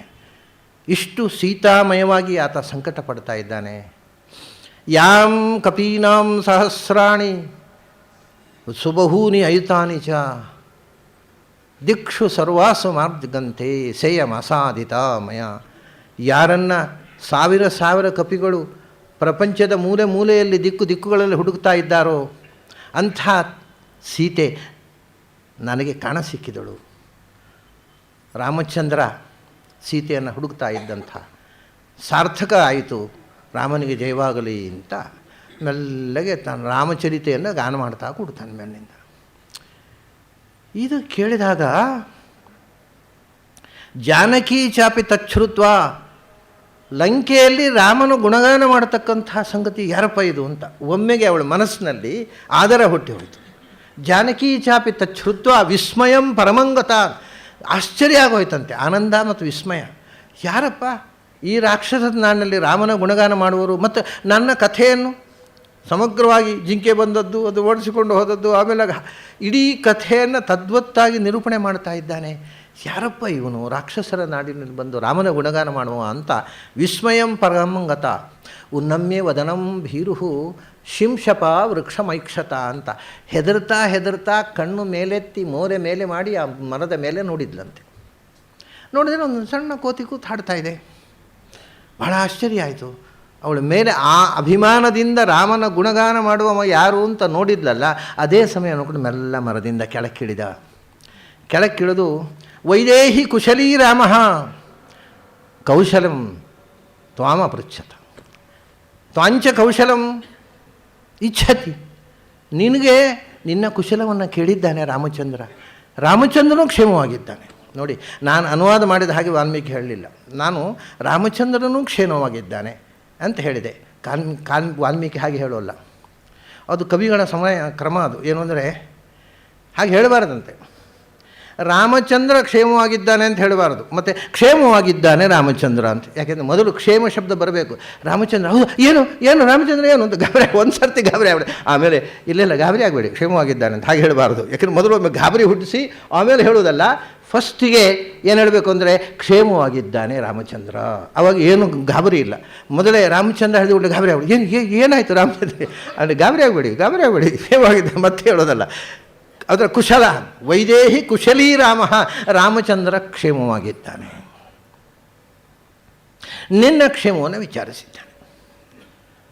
ಬಹಳ ಸಂತೋಷ ಆಯಿತು. ಸೀತೆ ಹೇಳ್ತಾಳೆ, ನಾನು ಒಂದು ಗಾದೆ ಕೇಳಿದ್ದೆ ಚಿಕ್ಕವಳಿದ್ದಾಗ. ಏನು ಅಂದರೆ ಏತಿ ಜೀವಂತಮಾನಂದ ನರಂ ವರ್ಷಶತಾದಪಿ ಅಂತ. ಸಾಯಬಾರ್ದಪ್ಪ, ದುಃಖ ಬಂತು ಅಂತ ಸಾಯಬಾರ್ದು. ಬದುಕಿದರೆ 100 ವರ್ಷದ ಮೇಲಾದರೂ ಸುಖ ಕಾಣಬಹುದು. ಸುಖ ಕಾಣಬೇಕಾದ್ರೆ ಬದುಕಬೇಕು. ದುಃಖ ಬಂತು ಅಂತ ಸತ್ತವರು ಎಂದೂ ಸುಖವನ್ನು ಕಾಣುವುದಿಲ್ಲ. ಆದ್ದರಿಂದ ನರಂ ವರ್ಷಶತಾದಪಿ, 100 ವರ್ಷ ಆದರೂ ಅಡ್ಡಿ ಇಲ್ಲ, ನಿರಾಶರಾಗಬಾರದು. ಜೀವನದಲ್ಲಿ ಆನಂದದ ಕ್ಷಣ ಬಂದೇ ಬರುತ್ತೆ ಅಂತ ನಾನು ಹಿರಿಯರು ಹೇಳುವುದು ಕೇಳಿದ್ದೆ. ಸತ್ಯ ಆಯಿತು ಇವತ್ತು. ಯಾಕೆಂದರೆ ನಾನು ಎಷ್ಟೋ ಸತಿ ಸೀತೆಯನ್ನು ಆತ್ಮಹತ್ಯೆ ಮಾಡಿಕೊಳ್ಬೇಕು ಅನ್ನೋ ಪ್ರಯತ್ನ ಮಾಡಿದಂಥ ಪ್ರಸಂಗವನ್ನು ಹೇಳ್ತಾರೆ ವಾಲ್ಮೀಕಿಯಲ್ಲಿ. ನಾನೆಲ್ಲರೂ ಆತ್ಮಹತ್ಯೆ ಮಾಡಿಕೊಂಡಿದ್ದರೆ ಈ ಕ್ಷಣ ಬರ್ತಿತ್ತ. ರಾಮಚಂದ್ರನ ಸುದ್ದಿಯನ್ನು ಮುಟ್ಟಿಸುವಂಥ ಒಬ್ಬ ವ್ಯಕ್ತಿಯನ್ನು ನಾನು ನೋಡುವುದು. ರಾಮಚಂದ್ರ ಕುಶಲವಾಗಿದ್ದಾನೆ, ನನ್ನ ಯೋಗಕ್ಷೇಮವನ್ನು ವಿಚಾರಿಸ್ತಾನೆ. ಇಂಥ ಒಂದು ಅದ್ಭುತ ಸಂತೋಷದ ಒಂದು ಕ್ಷಣವನ್ನು ನಾನು ಅನುಭವಿಸಲಿಕ್ಕಿತ್ತ ಆತ್ಮಹತ್ಯೆ ಮಾಡಿಕೊಂಡಿದ್ದರೆ. ಯಾವತ್ತೂ ಯಾರೂ ದುಡುಕಿ ಆತ್ಮಹತ್ಯೆ ಮಾಡ್ಕೋಬಾರ್ದು ಅಂತಾಳೆ ಸೀತೆ. ನಾನೇ ಸಾಕ್ಷಿ ಅದಕ್ಕೆ. ಬದುಕಿದರೆ ಸುಖ ಉಂಟು, ಸತ್ತವರಿಗೆ ಸುಖವಿಲ್ಲ. ಆದ್ದರಿಂದ ಏತಿ ಜೀವಂತಮಾನಂದ ನರಂ ವರ್ಷಶತಾದಪಿ, 100 ವರ್ಷಕ್ಕಾದರೂ ಅಡ್ಡಿ ಇಲ್ಲ. ಸುಖದ ಕ್ಷಣಕ್ಕೋಸ್ಕರ ಕಾಯ್ತಾ ಬದುಕಬೇಕು ಹೊರತು ಬದುಕಿನಲ್ಲಿ ನಿರಾಶರಾಗಬಾರ್ದು ಅಂತ ಖುಷಿಯಿದೆ ಹೇಳಿಬಿಟ್ಲು ಸೀತೆ. ಅಷ್ಟು ಖುಷಿಯಲ್ಲಿ ಹೇಳಿದ ಕೂಡಲೇ ಹನುಮಂತ ಮರದಿಂದ ಇಳಿದು ದೂರ ನಿಂತಿದ್ದವ ಸೀತೆಯ ಹತ್ತಿರ ಬರ್ತಾನೆ. ಕೈ ಮುಗಿದುಕೊಂಡು ಇನ್ನು ಮಾತಾಡಬೇಕು ಅಂತ ಭರವಸೆ ಬಂತಲ್ಲ, ಒಳ್ಳೆಯ ಸುದ್ದಿ ತಂದಿದ್ದೀಯಾ ಅಂತ ಸಂತೋಷಪಟ್ಲಲ್ಲ, ಈಗ ಸರಿಯಾದ ಕ್ಷಣ ಅಂತ ಬರ್ತಾನೆ. ಅಲ್ಲಿ ಮೊದಲು ಏನಾಗಿದೆ, ಹನುಮಂತ ಒಂದು ಪ್ರಶ್ನೆ ಕೇಳಿದ್ದ. ಏನು ಅಂದರೆ, ರಾವಣೇನ ಜನಸ್ಥಾನಾತ್ ಆನೀತ ಬಲಾತ್ ಅಪಹೃತ ಯದಿ ಸೀತಾ ತ್ವಮಿಸಿ ಕಲ್ಯಾಣಿ ತನ್ಮಮ ಚಕ್ಷ್ವ ಪೃಚ್ಛತಃ. ಕೆಳಗೆ ಇಳಿದವ ಏನು ಹೇಳಿದ್ದ ಅಂದರೆ, ರಾವಣೇನ ಸಮಾನೀತ ಜನಸ್ಥಾನಾತ್ ಬಲಾತ್ ಅಪಹೃತ ಯದಿ ಸೀತಾ ತ್ವಮಿಸಿ ಕಲ್ಯಾಣಿ ತನ್ಮಮ ಚಕ್ಷ್ವ ಭದ್ರಂತೆ ತನ್ಮಮ ಚಕ್ಷ್ವ ಪೃಚ್ಛತಃ. ರಾವಣ ಆ ಜನಸ್ಥಾನದ ಕಾಡಿನಲ್ಲಿ ಅಪಹಾರ ಮಾಡಿದ ಸನ್ಯಾಸಿ ವೇಷದಿಂದ ಅದು ನೀನೇ ಆ ತಾಯಿ, ನೀನೇ ಆಗಿದ್ದರೆ ದಯವಿಟ್ಟು ಹೇಳು, ಯಾಕೆಂದರೆ ರಾಮನ ಸುದ್ದಿ ಹೇಳಲಿಕ್ಕೆ ಬಂದಿದ್ದೇನೆ ಅಂತ. ಸೀತೆ ಸಂತೋಷಪಟ್ಟೆಲ್ಲ ಹೇಳಿದ್ದಲ್ಲ. ಆ ಮಾತು ಕೇಳಿದ ಕೂಡಲೇ ಆಯ್ತಪ್ಪ, ಜೀವನದಲ್ಲಿ ಒಂದು ಸಂತೋಷದ ಕ್ಷಣ ನಾನು ಬದುಕಿ ಉಳಿದದ್ರಿಂದ ಬಂತು, ಇಲ್ಲದ್ರೆ ಎಲ್ಲಿ ಸಿಗ್ತಿತ್ತಿದು. ಹತ್ತಿರ ಬಂದ. ಇಷ್ಟು ಧೈರ್ಯವಾಗಿ ಸೀತೆ ಸಂತೋಷಪಟ್ಟು ಬದುಕಿದ್ದು ಸಾರ್ಥಕವಾಯಿತು ಅಂತ ಹೇಳಿದಲ್ಲ. ಹತ್ತಿರ ಬಂದ ಕೂಡಲೇ ಪುನಃ ಸಂಶಯ ಬರಲಿ ಶುರುವಾಗುತ್ತೆ ಸೀತೆಗೆ. ಸ್ವಂ ಪರಿತ್ಯಜ್ಯ ರೂಪಂ ತ್ವಂ ಪರಿವ್ರಾಜಕ ವೇಷಧೃಕ್ ಜನಸ್ಥಾನೇ ಮಯಾ ದೃಷ್ಟ ಸತ್ವಮೇವ ಹಿ ರಾವಣ. ಓಹೋ, ಅಲ್ಲಿ ಸನ್ಯಾಸಿ ವೇಷ ಹಾಕ್ಕೊಂಡು ಬಂದು ಇಲ್ಲಿ ಕಪಿ ವೇಷ ಹಾಕ್ಕೊಂಡು ಬಂದ್ಯಾ ಅಂತ ಕೇಳ್ತಾಳೆ. ಅಂದರೆ ರಾವಣನೇ ಬಂದ ಅಂತ ಗಾಬರಿ ಬಿಡ್ತಾಳೆ. ಸ್ವಂ ಪರಿತ್ಯಜ್ಯ ರೂಪಂ ಯಹ ಪರಿವ್ರಾಜಕ ರೂಪಧೃಕ್, ನಿನ್ನ ರಾವಣನ ರಾಕ್ಷಸನ ರೂಪವನ್ನು ತೊರೆದು ಸನ್ಯಾಸಿ ವೇಷ ಹಾಕ್ಕೊಂಡು ಜನಸ್ಥಾನೇ ಅಲ್ಲಿ ಕಾಡಿನಲ್ಲಿ ನಾನು ಅಪಹಾರ ಮಾಡಲಿಕ್ಕೆ ಬಂದಿದ್ದೆ ಈಗ ಕೋತಿ ರೂಪ ಹಾಕ್ಕೊಂಡು ಬಂದ್ಯಾ, ನಿನ್ನ ನಾಟಕ ನಡೆಯೋಲ್ಲ ನನ್ನ ಹತ್ರ ಅಂತ. ಹನುಮಂತರ ಹತ್ರ ಬಂದರೆ ನೀನೇ ರಾವಣ ಮೋಸ ಮಾಡಲಿಕ್ಕೆ ಬಂದಿದ್ದೀಯ, ನನ್ನನ್ನು ಹೊರಟು ಹೋಗಲಿಲ್ಲ ಅಂತ ಬೈದು ಬಿಡ್ತಾಳೆ ಸೀತೆ. ಜನಸ್ಥಾನೇ ಮಯಾ ದೃಷ್ಟ ಸತ್ವಮೇವ ಹಿ ರಾವಣ. ನೀನೇ ಅಲ್ವಾ, ಆ ರಾವಣನೇ ಅಲ್ವಾ ನೀನು? ಏನು ನಾಟಕ ಆಡ್ಲಿಕ್ಕೆ ಬಂದಿದ್ದೀನಿ ನನ್ನ ಹತ್ರ? ಈಗ ಬಂದು ರಾವಣನ ವೇಷದಿಂದ ಬಂದು ಬೆದರಿಸಿ ಹೋದಿ, ಈಗ ಕೋತಿ ರೂಪದಿಂದ ಮರಳು ಮಾಡಲಿಕ್ಕೆ ಬಂದಿದ್ದೀಯಾ? ನಾನು ನಿನಗೆ ಮರಳಾಗುವಳಲ್ಲ, ತೊಲಗು ಇಲ್ಲಿಂದ ಅಂತ ಅಂದ್ಬಿಟ್ಟು. ಅದಕ್ಕೆ ಹೇಳ್ತಾರೆ, ನಾಹಂ ತಥಾ ಯಥಾ ಮಾಂ ಅಧಿ ಗಚ್ಚಸಿ, ನಾಹಮಸ್ಮಿ ತಥಾ ದೇವಿ ಯಥಾ ಮಾಂ ಅವಗಚ್ಚಸಿ. ತಾಯಿ, ನೀನು ಏನು ತಿಳ್ಕೊಂಡಿದ್ದೀಯೋ ಅಂಥ ವ್ಯಕ್ತಿ ನಾನಲ್ಲ, ನಾನು ರಾವಣನಲ್ಲ ಅಂತ ಹೇಳಿದ್ರು ನಂಬ್ತಾಳೆ ಅವಳು. ನಾನು ರಾವಣನಲ್ಲ ತಾಯಿ. ಮತ್ತು ಅಹಂ ಸುಗ್ರೀವ ಸಚಿವ ಹನುಮಾನಸ್ಮಿ ನಾಮತಃ. ನಾನು ಸುಗ್ರೀವನ ಮಂತ್ರಿ, ಸುಗ್ರೀವನ ಗೆಳೆಯ, ರಾಮನ ದೂತ. ನನ್ನ ಹೆಸರು ಹನುಮಂತ, ನಾನು ರಾವಣ ಅಲ್ಲ. ನಿನಗೆ ಸಂಶಯ ಬರಬಹುದು, ನಾನು ಇದನ್ನು ಸುಳ್ಳು ಹೇಳ್ತೇನೆ ನೀನು ತಿಳ್ಕೋಬಹುದು. ಆದರೆ ರಾಮನಾಮಾಂಕಿತಂಚೇದಂ ಪಶ್ಯ ಮೇ ತೇ ದಿವ್ಯಂ ಅಂಗುಲೀಯಕಂ. ನಾನು ನಿನಗೆ ಸಂಶಯ ಬರಬಹುದು ಅಂತಲೇ ರಾಮಚಂದ್ರನ ಕೈಯಲ್ಲಿದ್ದ ಉಂಗುರವನ್ನು ತಂದಿದ್ದೇನೆ ತಾಯಿ. ರಾಮನಾಮಾಂಕಿತಂ, ಅದರಲ್ಲಿ ರಾಮನ ಹೆಸರು ಕೆತ್ತಿದೆ. ದಿವ್ಯಂ ಅಂಗುಲೀಯಕಂ ಪಶ್ಯ, ನಿನಗೆ ಇದನ್ನು ಕೊಡಲಿಕ್ಕೆ ತಂದಿದ್ದೇನೆ ತಾಯಿ. ದಯವಿಟ್ಟು ಈ ನೆನಪಿನ ಕಾಣಿಕೆ ನಿನಗೆ ನಾನು ರಾಮನ ಕಡೆಯಿಂದಲೇ ಬಂದದ್ದು ಅಂತ ಗೊತ್ತಾಗಬೇಕು ಅಂತ. ಈ ಉಂಗುರ ರಾವಣನ ಕೈಗೆ ಬರೋ ಸಾಧ್ಯ ಇಲ್ಲ. ಅಥವಾ ಈ ಉಂಗುರ ಗೊತ್ತೇ ಇಲ್ಲ ಅವನಿಗೆ, ಗೊತ್ತಿರದೇ ಇದ್ದದ್ದನ್ನು ಮಾಯೆಯಿಂದ ಸೃಷ್ಟಿ ಮಾಡಲಿಕ್ಕೆ ಬರೋದಿಲ್ಲ. ಆದ್ದರಿಂದ ಇದು ರಾವಣನ ಮಾಯೆ ಅಲ್ಲ, ನಾನು ರಾಮಚಂದ್ರನ ಬಳಿಯಿಂದ ಬಂದ ರಾಮನ ದೂತ. ತಾಯಿ ಸ್ವೀಕಾರ ಮಾಡುವಂಥ ಆ ಉಂಗುರವನ್ನು ಕೊಡ್ತಾನೆ. ಉಂಗುರವನ್ನು ತಗೊಂಡು ಬಹಳ ಸಂತೋಷ ಪಡ್ತಾಳೆ ಸೀತೆ. ಅಯ್ಯೋಪ್ಪ, ನಿನ್ನನ್ನು ನೋಡಿ ತಪ್ಪು ತಿಳ್ಕೊಂಡ್ಬಿಟ್ಟೆ, ಬೇಸರ ಮಾಡಬೇಡ. ಭಯ ಸಹಜ, ಯಾವ ಕ್ಷಣಕ್ಕೆ ಏನು ಅಪಾಯ ಆಗುತ್ತೋ ಅನ್ನೋ ಭಯದಿಂದ ನಾನು ಬದುಕ್ತಾ ಇದ್ದೇನೆ, ಏನು ಬೇಸರ ಮಾಡ್ಕೋಬೇಡ. ಅವನು ಹೇಳ್ತಾನೆ, ನತ್ವಾಂ ಇಹಸ್ಥಾಂ ಜಾನೀತಿ ರಾಮ ಕಮಲಲೋಚನೆ. ರಾಮಚಂದ್ರ ಯಾಕೆ ನನ್ನನ್ನು ಕರ್ಕೊಂಡು ಹೋಗಲಿಲ್ಲ ಮತ್ತೆ ಅಂತಾಳೆ ಸೀತೆ. ಯಾಕೆ ನನ್ನನ್ನು ಇಷ್ಟು ದಿವಸ ಯಾಕೆ ಬಿಟ್ಟುಬಿಟ್ಟ ಇಲ್ಲಿ? ಈಗ 10 ತಿಂಗಳು, ಸುಮಾರು 10 ತಿಂಗಳು ನಾನು ಇಲ್ಲಿ ಒದ್ದಾಡ್ತಾ ಇದ್ದೇನೆ, ಯಾಕೆ ರಾಮಚಂದ್ರನಿಗೆ ಕರುಣೆ ಬರಲಿಲ್ಲ? ಹೇಳ್ತಾನೆ, ಪ್ರತಿ ಕ್ಷಣ ನಿನ್ನನ್ನು ಹುಡುಕ್ತಾ ಇದ್ದಾನೆ. ಆ ಮಾತು ಆಡಬೇಡ, ರಾಮಚಂದ್ರ ನಿನ್ನನ್ನು ಮರೆತಿಲ್ಲ. ಆದರೆ ಏನು ಮಾಡಬೇಕು? ನಿನ್ನ ತ್ವಾಂ ಇಹಸ್ಥಾಂ ಜಾನೀತೆ, ನೀನು ಇಲ್ಲಿದ್ದಿ ಅಂತ ಯಾರಿಗೂ ಗೊತ್ತಿಲ್ಲ. ನಿನ್ನನ್ನು ಹುಡುಕಾಟದಲ್ಲೇ ಈ 10 ತಿಂಗಳು ಕಳೆದು ಹೋಯಿತು. ನೀನು ಇಲ್ಲಿದ್ದಿ ಅನ್ನೋ ಸುದ್ದಿಯೇ ಗೊತ್ತಿಲ್ಲದೆ ಪರಿತಪಿಸ್ತಾ ಇದ್ದಾನೆ, ಪ್ರತಿ ಕ್ಷಣ ಸಂಕಟ ಪಡ್ತಾ ಇದ್ದಾನೆ ರಾಮಚಂದ್ರ. ಹೇಗೆ ಕರ್ಕೊಂಡು ಹೋಗೋದು? ಎಲ್ಲಿದ್ದಿ ಅಂತ ನಿನ್ನ ವ್ಯಾರಬೋಟ್ಸ್, ನೀನು ಇರೋ ಜಾಗವೇ ಗೊತ್ತಿಲ್ಲದೆ ನಿನ್ನನ್ನು ಕರ್ಕೊಂಡು ಹೋಗುವುದು ಹೇಗೆ? ತ್ವಾಂ ಇಹಸ್ಥಾಂ ಜಾನೀತೆ ರಾಮ ಕಮಲಲೋಚನೆ. ಗೊತ್ತಿಲ್ಲ ರಾಮಚಂದ್ರನಿಗೆ. ಈಗ ಶುತ್ವಾ ಚೈವ ವಚೋ ಮಹ್ಯಂ ಸಮೇಷ್ಯತಿ ತ್ವಾಂ ನಯಿಷ್ಯತಿ ರಾಘವಾನ್. ನಾನು ಹೋಗ್ತೀನಿ, ಈಗ ನಾನು ಹೋಗಿ ಸುದ್ದಿ ಮುಟ್ಟಿಸ್ತೇನೆ. ನಾನು ಹೇಳಿದ ತಕ್ಷಣ ರಾಮಚಂದ್ರ ಬರ್ತಾನೆ, ನಿನ್ನನ್ನು ಕರ್ಕೊಂಡು ಹೋಗ್ತಾನೆ. ಅವಳು ಹೇಳ್ತಾಳೆ, ಊರ್ಧ್ವಂ ದ್ವಾಭ್ಯಾಂತ ಮಾಸಾಭ್ಯಾಂ ನಾಹಂ ಜೀವಿತ ಮುತ್ಸಹೆ. ಅವನು ನನ್ನನ್ನು ಕೊಲ್ತಾನೆ ಅಂತ ಹೇಳಿದ್ದಾನೆ 2 ತಿಂಗಳಾದ ಮೇಲೆ. ಅವನು ಕೊಲ್ಲುವ ಮುಂಚೆ ನಾನು ಸಾಯ್ತೀನಿ, ನಾನು ದೇಹತ್ಯಾಗ ಮಾಡ್ತೀನಿ, ಅದ್ರ ಮೇಲೆ ನಾನು ಬದುಕಿರೋದಿಲ್ಲ. ಹೇಳು ರಾಮಚಂದ್ರನಿಗೆ ಸೀತೆ ಬೇಕಿದ್ದರೆ 2 ತಿಂಗಳ ಒಳಗೆ ಬರಬೇಕು. 2 ತಿಂಗಳಲ್ಲ ತಾಯಿ, ನಾನು ಹೋಗಿ ಸುದ್ದಿ ಮುಟ್ಟಿಸಿದ ತಕ್ಷಣ ರಾಮಚಂದ್ರ ಬರ್ತಾನೆ. ಇಲ್ಲೇ ಸೀತೆ ಹೇಳೋದು, ಅಲ್ಲಯ್ಯ ಇದಕ್ಕೆ ಹೇಳೋದು ಕೋತಿ ಬುದ್ಧಿ ಅಂತ. ಹೇಗೆ ಬರ್ತಾನೆ ರಾಮಚಂದ್ರ? ನೀನು ಹಾರಿ ಬಂದಿಯಿಂದ ರಾಮಚಂದ್ರ ಹೇಗೆ ಬರ್ತಾನೆ? ಕಪಿ ಸೇನೆ ಸಮೇತವಾಗಿ ಬರುತ್ತೆ. ಕಪಿ ಸೇನೆ ಹೇಗೆ ಬರುತ್ತೆ? 100 ಯೋಜನ ದೂರದ ಕಡಲನ್ನು ದಾಟಿ ರಾಮ ಹೇಗೆ ಬರೋದು? ಕಪಿಗಳು ಹೇಗೆ ಬರೋದು? ಅಲ್ಲ, ಇದೆಲ್ಲ ಆಗದ ಹೋಗದ ಮಾತು ಹೇಳಿ ನನ್ನನ್ನು ಸಂತೈಸ್ತಾ ಇದೆಯಲ್ಲ, ನಾನು ಹೇಗೆ ನಂಬಲಿ ಇದನ್ನು? ಈ ಮಾತನ್ನು ನಾನು ಮೊನ್ನೆ ಹೇಳಿದ್ದೆ. ಮತ್ತಃ ಪ್ರತ್ಯವರ ಕಶ್ಚಿತ್ ನಾಸ್ತಿ ಸುಗ್ರೀವ. ನನಗಿಂತ ಈ ಹೆಚ್ಚು ಯೋಗ್ಯತೆಯವರು ಬಹಳ ನನ್ನ ಸಮಾನ ಸ್ಕಂಧರು ಇರುವುದು. ನನಗಿಂತ ಕೆಳಗಿನ ಕಪಿ ಒಂದೂ ಇಲ್ಲ ಅಲ್ಲಿ. ನಾನೇ ಕೊನೆ ಕಪಿ, ನಾನೇ ಬಂದೆ ತಾಯಿ. ಉಳಿದ ಕಪಿಗಳ ಮಾತೇನು ಅಂತ ಹೇಳಿಬಿಡ್ತಾನೆ ಹನುಮಂತ. ಸರಿಯಪ್ಪ. ಅವನು ಹೇಳ್ತಾನೆ, ಅಲ್ಲ ಇನ್ನು ರಾಮಚಂದ್ರ ಬಂದು ನಿನ್ನನ್ನು ಕರ್ಕೊಂಡು ಹೋಗೋದು, ಅಲ್ಲಿ ತನಕ ನೀನು ಇಲ್ಲಿ ಕಾಯುವುದು ಯಾಕೆ? ಅದ್ಯತ್ವ ಮೋಚಯಿಷ್ಯಾಮಿ ಪೃಷ್ಠಮಾರೋಹ ಅಂತಾನೆ. ಆರೋಹ ವಾಹನನೇ ನನ್ನ ಬೆನ್ನು ಹತ್ತಿ ಕೂತ್ಬಿಡು ತಾಯಿ, ಈಗ ನಾನು ವಾಪಸ್ ಹಾರಿಬಿಡ್ತೇನೆ. ಅಲ್ಲಿ ಹೋಗಿ ರಾಮಚಂದ್ರ ಇವತ್ತೇ ಕೊಟ್ಟು ಬಿಡ್ತೇನೆ ನಿನ್ನನ್ನು, ನನ್ನ ಬೆನ್ನಲ್ಲಿ ಕೂಡು, ನಾನು ಎತ್ತಿಕೊಂಡು ಹೋಗ್ತೇನೆ. ಸೀತೆ ಹೇಳ್ತಾಳೆ, ನೋಡಪ್ಪ, ಯಾರೋ ಹೊತ್ತುಕೊಂಡು ಹೋಗಿ ರಾಮನಿಗೆ ಹೆಂಡತಿಯನ್ನು ತಂದು ಕೊಟ್ಟರು ಅನ್ನೋ ಅಪವಾದ ನನ್ನ ಗಂಡನಿಗೆ ಬರಬಾರದು. ನನ್ನ ಗಂಡ ಸ್ವಂತ ಸಾಮರ್ಥ್ಯದಿಂದ ಬಂದು ನನ್ನನ್ನು ಕರ್ಕೊಂಡು ಹೋಗಬೇಕು. ಅಲ್ಲಿ ತನಕ ನಾನು ಇಲ್ಲಿ ಕಷ್ಟಪಡ್ತೀನಿ, ಆದರೆ ನಿನ್ನ ಬೆನ್ನು ಹತ್ತಿ ಬರೋಲ್ಲ. ಒಂದು. 2ನೇ ವಿಷಯ ಏನು ಗೊತ್ತಾ? ನೀನೇನೋ ಬೆನ್ನಲ್ಲಿ ಹೊತ್ಕೊಂಡು ಹೋಗ್ತೀಯ.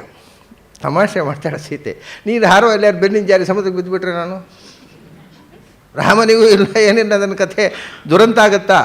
ನೀನು ಗಟ್ಟಿ ಹಿಡ್ಕೊಳ್ಬಹುದು, ರಾಕ್ಷಸರು ಬಿಡ್ತಾರಾ? ಬೆನ್ನು ಹತ್ತಾರೆ. ರಾಕ್ಷಸರಿಗೆ ಸಮುದ್ರ ಮಧ್ಯದಲ್ಲಿ ನಿನಗೂ ರಾಕ್ಷಸರಿಗೂ ಯುದ್ಧ ಆಗುತ್ತೆ. ಅವಾಗ ನನ್ನ ಪಾಡೇನು? ಜಾರಿ ಬಿದ್ದೇ ಬಿಡ್ತೀನಿ ನಾನು. ಆದ್ದರಿಂದ ನಿನ್ನ ಬೆನ್ನು ಹತ್ತಿ ಹೋಗುವುದು ಯಾವ ದೃಷ್ಟಿಯಿಂದಲೂ ಸಮರ್ಥನೀಯ ಅಲ್ಲ. ಎಲ್ಲಕ್ಕಿಂತ ಮುಖ್ಯ ನನ್ನ ರಾಮಚಂದ್ರ ಬಂದು ನನ್ನನ್ನು ಬಿಡಿಸ್ಕೊ ಹೋಗಬೇಕು. ಅವ್ರು ಯಾರದ್ದೋ ಸಹಾಯದಿಂದ ಹೆಂಡತಿ ಸಿಕ್ಕಿದಳು ಅಂತ ನಾಳೆ ಹೆಸರು ಬರಬಾರ್ದು ನನ್ನ ಯಜಮಾನರಿಗೆ. ಅವ್ರು ಬಂದು ಬಿಡಿಸ್ಕೊಂಡು ಹೋಗಲಿ, ನಾನು ಅಷ್ಟೊತ್ತು ಕಾಯ್ತೀನಿ. 8 ತಿಂಗಳು 10 ತಿಂಗಳು ಕಾದವಳಿಗೆ ಇನ್ನೊಂದು 2 ತಿಂಗಳು ಕಾಯೋದು ದೊಡ್ಡ ಸಂಗತಿ ಅಲ್ಲ. ಒಂದು ಸಂಗತಿ ಏನು ಅಂದರೆ, ಯಾವ ಕ್ಷಣಕ್ಕೂ ಇಷ್ಟಂತೂ ಗ್ಯಾರಂಟಿ, ರಾವಣ ನನ್ನನ್ನು ಬಲಾತ್ಕಾರ ಮಾಡೋಲ್ಲ. ಅದೊಂದು ಸಮಸ್ಯೆ ಇಲ್ಲ. ಮಾಡ್ತಿದ್ದವ ಅವನು ಏನು ಅಂದರೆ, ಅವನಿಗೆ ಒಂದು ಶಾಪ ಇದೆ. ಒಂದು ಆ ಅಂತಃಪುರದಲ್ಲಿರುವ ಶಾಪ, ದಿನಾ ಹೆಣ್ಮಕ್ಳು ಶಾಪ ಆಗ್ತಿದ್ದವಲ್ಲ. ಅದು ಅಲ್ಲದೆ ಅವನು ವೇದವತಿ ಅಂತ ಒಬ್ಬಳು ತಪಸ್ಸು ಮಾಡ್ತಾ ಇದ್ದಾಗ ಹೋಗಿ ಅವಳು ತಲೆಮುಡಿ ಹಿಡಿದು ಬಾ ನನ್ನ ಜೊತೆಗೆ ಅಂತ ಬಲಾತ್ಕಾರ ಮಾಡಿದ್ದ. ಅವನು ಹಿಡಿದ ತಲೆಮುಡಿಯನ್ನು ಕತ್ತರಿಯಿಂದ ಕತ್ತರಿಸಿಕೊಂಡು, ನೀನು ಮುಟ್ಟಿದ ಭಾಗ ನನ್ನ ದೇಹದಲ್ಲಿ ಇರಬಾರದು, ಅಂಥ ಕೊಳಕ ನೀನು ಅಂತ. ಆಮೇಲೆ ನಿನ್ನ ಬಯಕೆಗೆ ಒಳಗಾಗಿ ನಾನು ಬದುಕಬಾರದು ಅಂತ ಅಗ್ನಿ ಪ್ರವೇಶ ಮಾಡಿದ್ಲು ಅವಳು ಅವನ ಕಣ್ಮುಂದೆ. ಇನ್ನು ಮೇಲೆ ನನ್ನನ್ನು ಮುಟ್ಟಿದೆಯಲ್ಲ, ಹಾಗೆ ಯಾವುದಾದರೂ ಹೆಣ್ಣನ್ನು ಬಲಾತ್ಕಾರ ಮಾಡಿದರೆ ತಕ್ಷಣ ನಾಶವಾಗಿ ಹೋಗು ನೀನು ಅಂತ. ಹೀಗೆ ಅನೇಕ ಹೆಣ್ಣುಗಳ ಶಾಪ ಇದೆ ಅವನಿಗೆ. ಆಗ ಸೀತೆಯನ್ನು ಬಲಾತ್ಕಾರ ಮಾಡಿದರೆ ಸತ್ತು ಹೋಗ್ತೀಯ ಅಂತ. ಅದಕ್ಕೆ ಒಲಿಸಲಿಕ್ಕೆ ನೋಡೋದು, ಏನಾದರೂ ಮಾಡಿ ಒಪ್ಪುಕೋ, ನನ್ನನ್ನು ಒಪ್ಪುಕೋ. ಬಲಾತ್ಕಾರ ಮಾಡಿದರೆ ಸಾಯ್ತಾನೆ ಅಂಥ ಶಾಪ ಇರೋದರಿಂದ. ಮತ್ತು ಅದೇ ವೇದವತಿ ಸೀತೆಯಾಗಿ ಬಂದಳು. ಅದು ಅವನಿಗೆ ಗೊತ್ತಿಲ್ಲ. ಯಾವ ವೇದವತಿಯನ್ನು ಮೋಹಿಸಿ ಅವನು ಶಾಪಕ್ಕೊಳಗಾಗಿದ್ನೋ ಅದೇ ಲಕ್ಷ್ಮೀ ರೂಪ ಇಲ್ಲಿ ಸೀತೆಯಾಗಿ ಬಂದಳು. ಎಲ್ಲ ಅಗ್ನಿಯ ಮೂಲಕ ನೋಡಿ. ಆ ವೇದವತಿ ಅಗ್ನಿಯಲ್ಲಿ ಪ್ರವೇಶ ಮಾಡಿ ಇಲ್ಲಿ ಬಂದದ್ದು. ಈ ಇಲ್ಲಿ ಸೀತೆ ಪುನಃ ಅಗ್ನಿಯಲ್ಲಿ ಪ್ರವೇಶ ಮಾಡಿ ರಾಮನಿಗೆ ಬರೋದು. ಈ ಅಗ್ನಿಯಲ್ಲೂ ಒಬ್ಬ ದಲ್ಲಾಳಿ, ಇವರಿಗೆಲ್ಲ ಮುಟ್ಟಿಸಲಿಕ್ಕೆ, ಯಾವ್ಯಾವ ವ್ಯಕ್ತಿಗಳೆಲ್ಲ ಹೋಗಲಿ ಕಳಿಸ್ಲಿಕ್ಕೆ ಅವನ ಸಂಯೋಜಕ. ಹಾಗಾಗಿ ನನ್ನನ್ನು ಬಲಾತ್ಕಾರ ಮಾಡುವಂಥ ಸಂದರ್ಭ ಇಲ್ಲ, ನನಗೆ ಅಪಾಯ ಏನೂ ಇಲ್ಲ. ಆದರೆ ನನ್ನ ಯಜಮಾನರು ಯಾವಾಗ ಬರ್ತಾರೆ ಏನು ಅಂತ ನನಗೆ ಅವರ ಇರವು ಗೊತ್ತಿರಲಿಲ್ಲ, ರಾಮಚಂದ್ರನಿಗೆ ನನ್ನ ಇರವು ಗೊತ್ತಿಲ್ಲ. ಹಾಗಾಗಿ ಏನು ಎಂತಂದು ಭವಿಷ್ಯ ಗೊತ್ತಿರದೆ ನಾನು ಗಾಬರಿ ಆಗಿದ್ದೆ. ಈಗ ವಿಷಯ ಗೊತ್ತಾಯಿತು. ಆದರೆ ಮತ್ತೊಂದು ವಿಷಯ, ನೀನೇನು ಹೇಳಿದ್ದೀಗ, ಹೊತ್ಕೊಂಡು ಹೋಗ್ತೇನೆ ಅಂತಲ್ವ? ಅಲ್ಲ, ಇದು ಇನ್ನೊಂದು ಕೋತಿ ಬುದ್ಧಿ ಆಯ್ತಲ್ಲ. ಅಲ್ಲ, ಇಷ್ಟೆತ್ರ ಇದ್ದೀನಿ ನೀನು, ನನ್ನ ಹೇಗೆ ಹೊತ್ಕೊಂಡು ಹೋಗ್ತೀಯ ನೀನು? ಇಷ್ಟೆತ್ರ ನೀನು ಚೋಟದ್ದ ಒಂದು ಬೆಕ್ಕಿನ ಗಾತ್ರದ ಕೋತಿ ನನ್ನನ್ನು ಹೊತ್ಕೊಂಡು ಹೋಗ್ತೇನೆ ಅಂತ ನಾನು ಬೆನ್ನಲ್ಲಿ ಕೂತ್ರೆ ನೀನು ಅಪ್ಪಚ್ಚಿ ಆಗೋಲ್ವಾ? ಏನು ಹೊತ್ಕೊಂಡು ಹೋಗೋದು? ತಾಯಿ, ಈ ಮಗನ ಸ್ವರೂಪ ನಿಮಗೆ ಗೊತ್ತಿಲ್ಲ. ಅವನು ಹಾರಿ ಬರುವಾಗ ಹೀಗೆ ಬರಲಿಲ್ಲ. ಸಮುದ್ರ ಹಾರಿ ಬರುವಾಗ 100 ಯೋಜನೆ ಹಾರಲಿಕ್ಕೆ ಕೋತಿ ಒಳ್ಳೆ ಬೆಕ್ಕಿನ ಗಾತ್ರಲ್ಲಿ ಬರಲಿಲ್ಲ. ಸಮುದ್ರ ಹಾರುವಾಗ ಹೇಗೆ ಬಂದಿದ್ದೆ ಗೊತ್ತಾ? ನೋಡಿ ತಾಯಿ ಅಂದ. ಭೂಮಿ ಆಕಾಶವನ್ನು ತುಂಬಿ ನಿಂತುಬಿಟ್ಟ. ಗೊತ್ತಪ್ಪ, ನಿನ್ನ ಸಾಮರ್ಥ್ಯ ಗೊತ್ತಿದೆ, ಸುಮ್ಮನೆ ತಮಾಷೆಗೆ ಹೇಳಿದೆ. ಮಗನ ಹತ್ರ ತಮಾಷೆ ತಾಯಿದ್ದಷ್ಟೇ ಅಂತ ಹೇಳಿಬಿಡ್ತಾಳೆ. ಗೊತ್ತು ನೀನು ಎಂಥವ ಅಂತ, ನಿನ್ನ ಯೋಗ್ಯತೆ ಗೊತ್ತು, ವಿನೋದಕ್ಕೋಸ್ಕರ ಹೇಳಿದೆ. ಆಮೇಲೆ ನಾನು ಮರಳಿ ಹೋಗ್ತೇನೆ, ಆದಷ್ಟು ಬೇಗ ರಾಮಚಂದ್ರನನ್ನು ಕರೆದು ತರ್ತೇನೆ. ಮತ್ತು ನಾನು ನಿನ್ನನ್ನು ಕಂಡು ಬಂದಿದ್ದೇನೆ ಅಂತ ರಾಮನಿಗೆ ಗೊತ್ತಾಗಬೇಕಲ್ಲ. ಮನ ಕಡೆಗೆ ಸುಮ್ಮನೆ ಹೋಗಿ ನೀನು ನೋಡಿ ಬಂದಿದ್ದೆ ಅನ್ನೋದಕ್ಕೆ ಏನು ಸಾಕ್ಷಿ ಅಂತ ರಾಮಚಂದ್ರ ಕೇಳಿಬಿಟ್ರೆ, ಇಲ್ಲಿ ಈಗ ನೀನು ರಾಮಚಂದ್ರದಿಂದ ಹತ್ತಿರನೇ ಬಂದದ್ದು ಅನ್ನೋದಕ್ಕೆ ಏನು ಸಾಕ್ಷಿ ಅಂತ ನೀನು ಸಂಶಯಪಟ್ಟು, ಹಾಗೆ ರಾಮಚಂದ್ರ ನೀನು ಹೋಗಿ ಸೀತೆಯನ್ನು ಕಂಡಿದ್ದೆ ಅನ್ನೋದಕ್ಕೆ ಏನು ಸಾಕ್ಷಿ? ಅದಕ್ಕೆ ಅವಳು ತನ್ನ ತಲೆಯಿದ್ದಂಥ ಚೂಡಾಮಣಿಯನ್ನು ಕೊಡ್ತಾಳೆ. ಇದು ರಾಮಚಂದ್ರನಿಗೆ ಕೊಡು, ಆವಾಗ ಅರ್ಥ ಆಗತ್ತೆ ನೀನು ಕಂಡಿದ್ದಿ ಅಂತ. ಉಂಗುರವನ್ನು ಸೀತೆ ಕೊಟ್ಟ. ನೋಡಿ, ಕಿವಿಯಲ್ಲಿದ್ದ, ಕೈಯಲ್ಲಿದ್ದ, ಕಾಲಲ್ಲಿದ್ದ ಎಲ್ಲ ಆಭರಣವನ್ನು ಕೆಳಗೆ ಹಾಕಿದ್ಲು ಸೀತೆಯಲ್ಲಿ ರಾವಣ ಅಪಹಾರ ಮಾಡುವಾಗ. ತಲೆಯಲ್ಲಿದ್ದ ಚೂಡಾಮಣಿ ಒಂದು ಉಳಿದಿತ್ತು, ಅದು ಮುಂದೆ ಕೆಲಸ ಇದೆ ಅದಕ್ಕೆ, ಅದನ್ನು ಕೊಟ್ಟಳು. ಸರಿ, ಅದನ್ನು ತಗೊಂಡ ಹನುಮಂತ. ತಾಯಿ ಬರ್ತೀನಿ. ಇಷ್ಟು ಹೊತ್ತಿಗಾಗಲೂ ಯಾರಿಗೂ ಎಚ್ಚರ ಇಲ್ಲ, ಎಲ್ಲ ಒಂಥರ ನಿದ್ರೆಯ ಮಂಪರ್ನಲ್ಲಿದ್ದಾಗ ಇಷ್ಟು ಮಾತಾಡಿದ ಸೀತೆಯ ಜೊತೆಗೆ ಹೊರಟುಬಿಟ್ಟ ಹನುಮಂತ. ಈಗ ನಿಜವಾಗಿ ಆದರೆ ಕೆಲಸ ಮುಗೀತು, ಬಂದದ್ದು ಸೀದಾ ವಾಪಸ್ ಬರಬೇಕಲ್ವ. ಬೇರೆ ಯಾರಾದರೂ ಅಷ್ಟೇ ಮಾಡ್ತಿದ್ರು. ರಾವಣನಿಗೆ ಗೊತ್ತಾಗೋ ಮುಂಚೆ, ಬೆಳಗಾಗೋ ಮುಂಚೆ ವಾಪಸ್ ಹೋಗಿಬಿಡುವ ಅಂತ. ಆದರೆ ಹನುಮಂತ ಯೋಚನೆ ಮಾಡಿದ, ಅದು ನೋಡಿ ಜಾಣರಾದಂಥ ದೂತರು ಮಾಡೋ ಕೆಲಸ. ನಾನು ಬಂದಿದ್ದೇನೆ ಅನ್ನುವುದನ್ನು ಕಳ್ಳತನದಿಂದ ಬಂದು ಹೋಗುವುದಲ್ಲ, ಅದನ್ನು ರಾವಣನಿಗೆ ತಿಳಿಸಿ ಹೋಗಬೇಕು. ಯಾಕೆ ಹೆದರಬೇಕು ರಾವಣನಿಗೆ? ನಾನು ಕೃತ್ವಾ ಕಾರ್ಯಮಿದಂ ಸರ್ವಂ ವಿಶಂಕಃ ಪವನಾತ್ಮಜ ಆತ್ಮಾವಿಷ್ಕರಣೆ.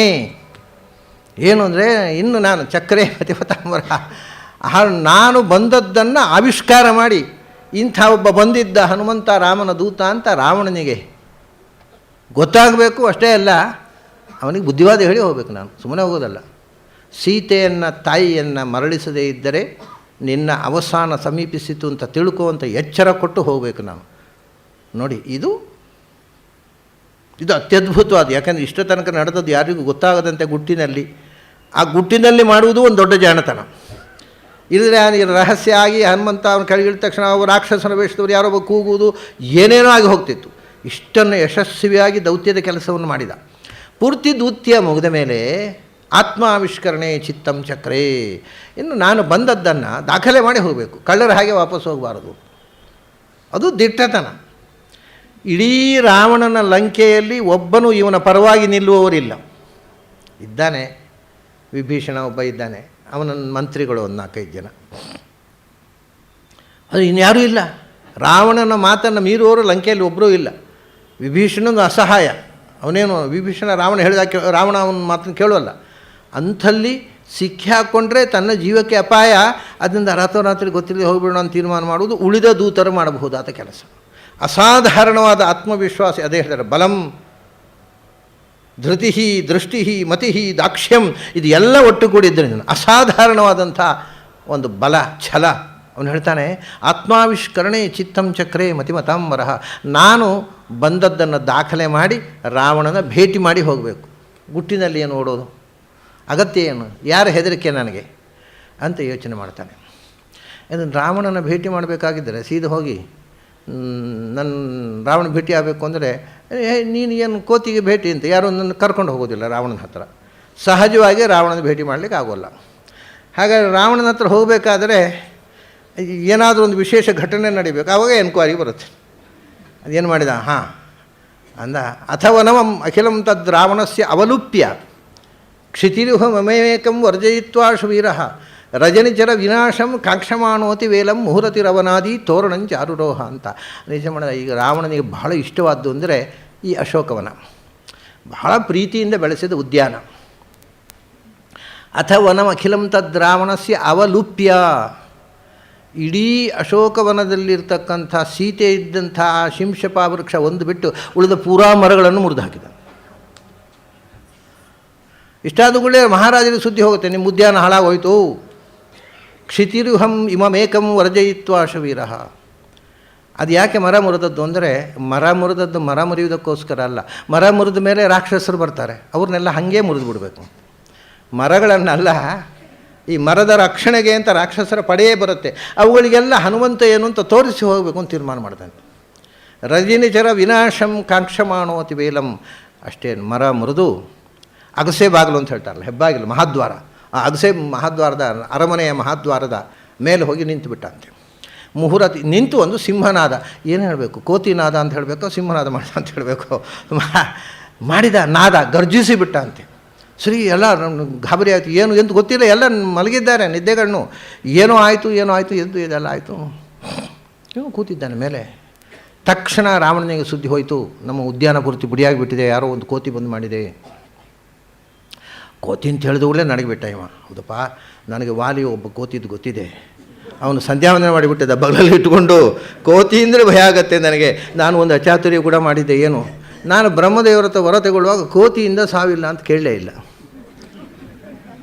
ಸಾವು ಸಿಗಬಾರ್ದು, ನಾನು ಸಾಯಬಾರ್ದು. ಯಾವುದು, ದೇವತೆಗಳಿಂದ, ದೈತ್ಯರಿಂದ, ದಾನವರಿಂದ, ನಾಗರಿಂದ, ಯಕ್ಷರಿಂದ, ಕಿಂಪುರುಷರಿಂದ ಎಲ್ಲ ಹೇಳುವಾಗ ಮನುಷ್ಯರು ಮತ್ತು ಕೋತಿಗಳನ್ನ ಬಿಟ್ಟುಬಿಟ್ಟಿದೆ. ಅವು ಏನು ಮಹಾ ಅಂತ ಸಸಾರ.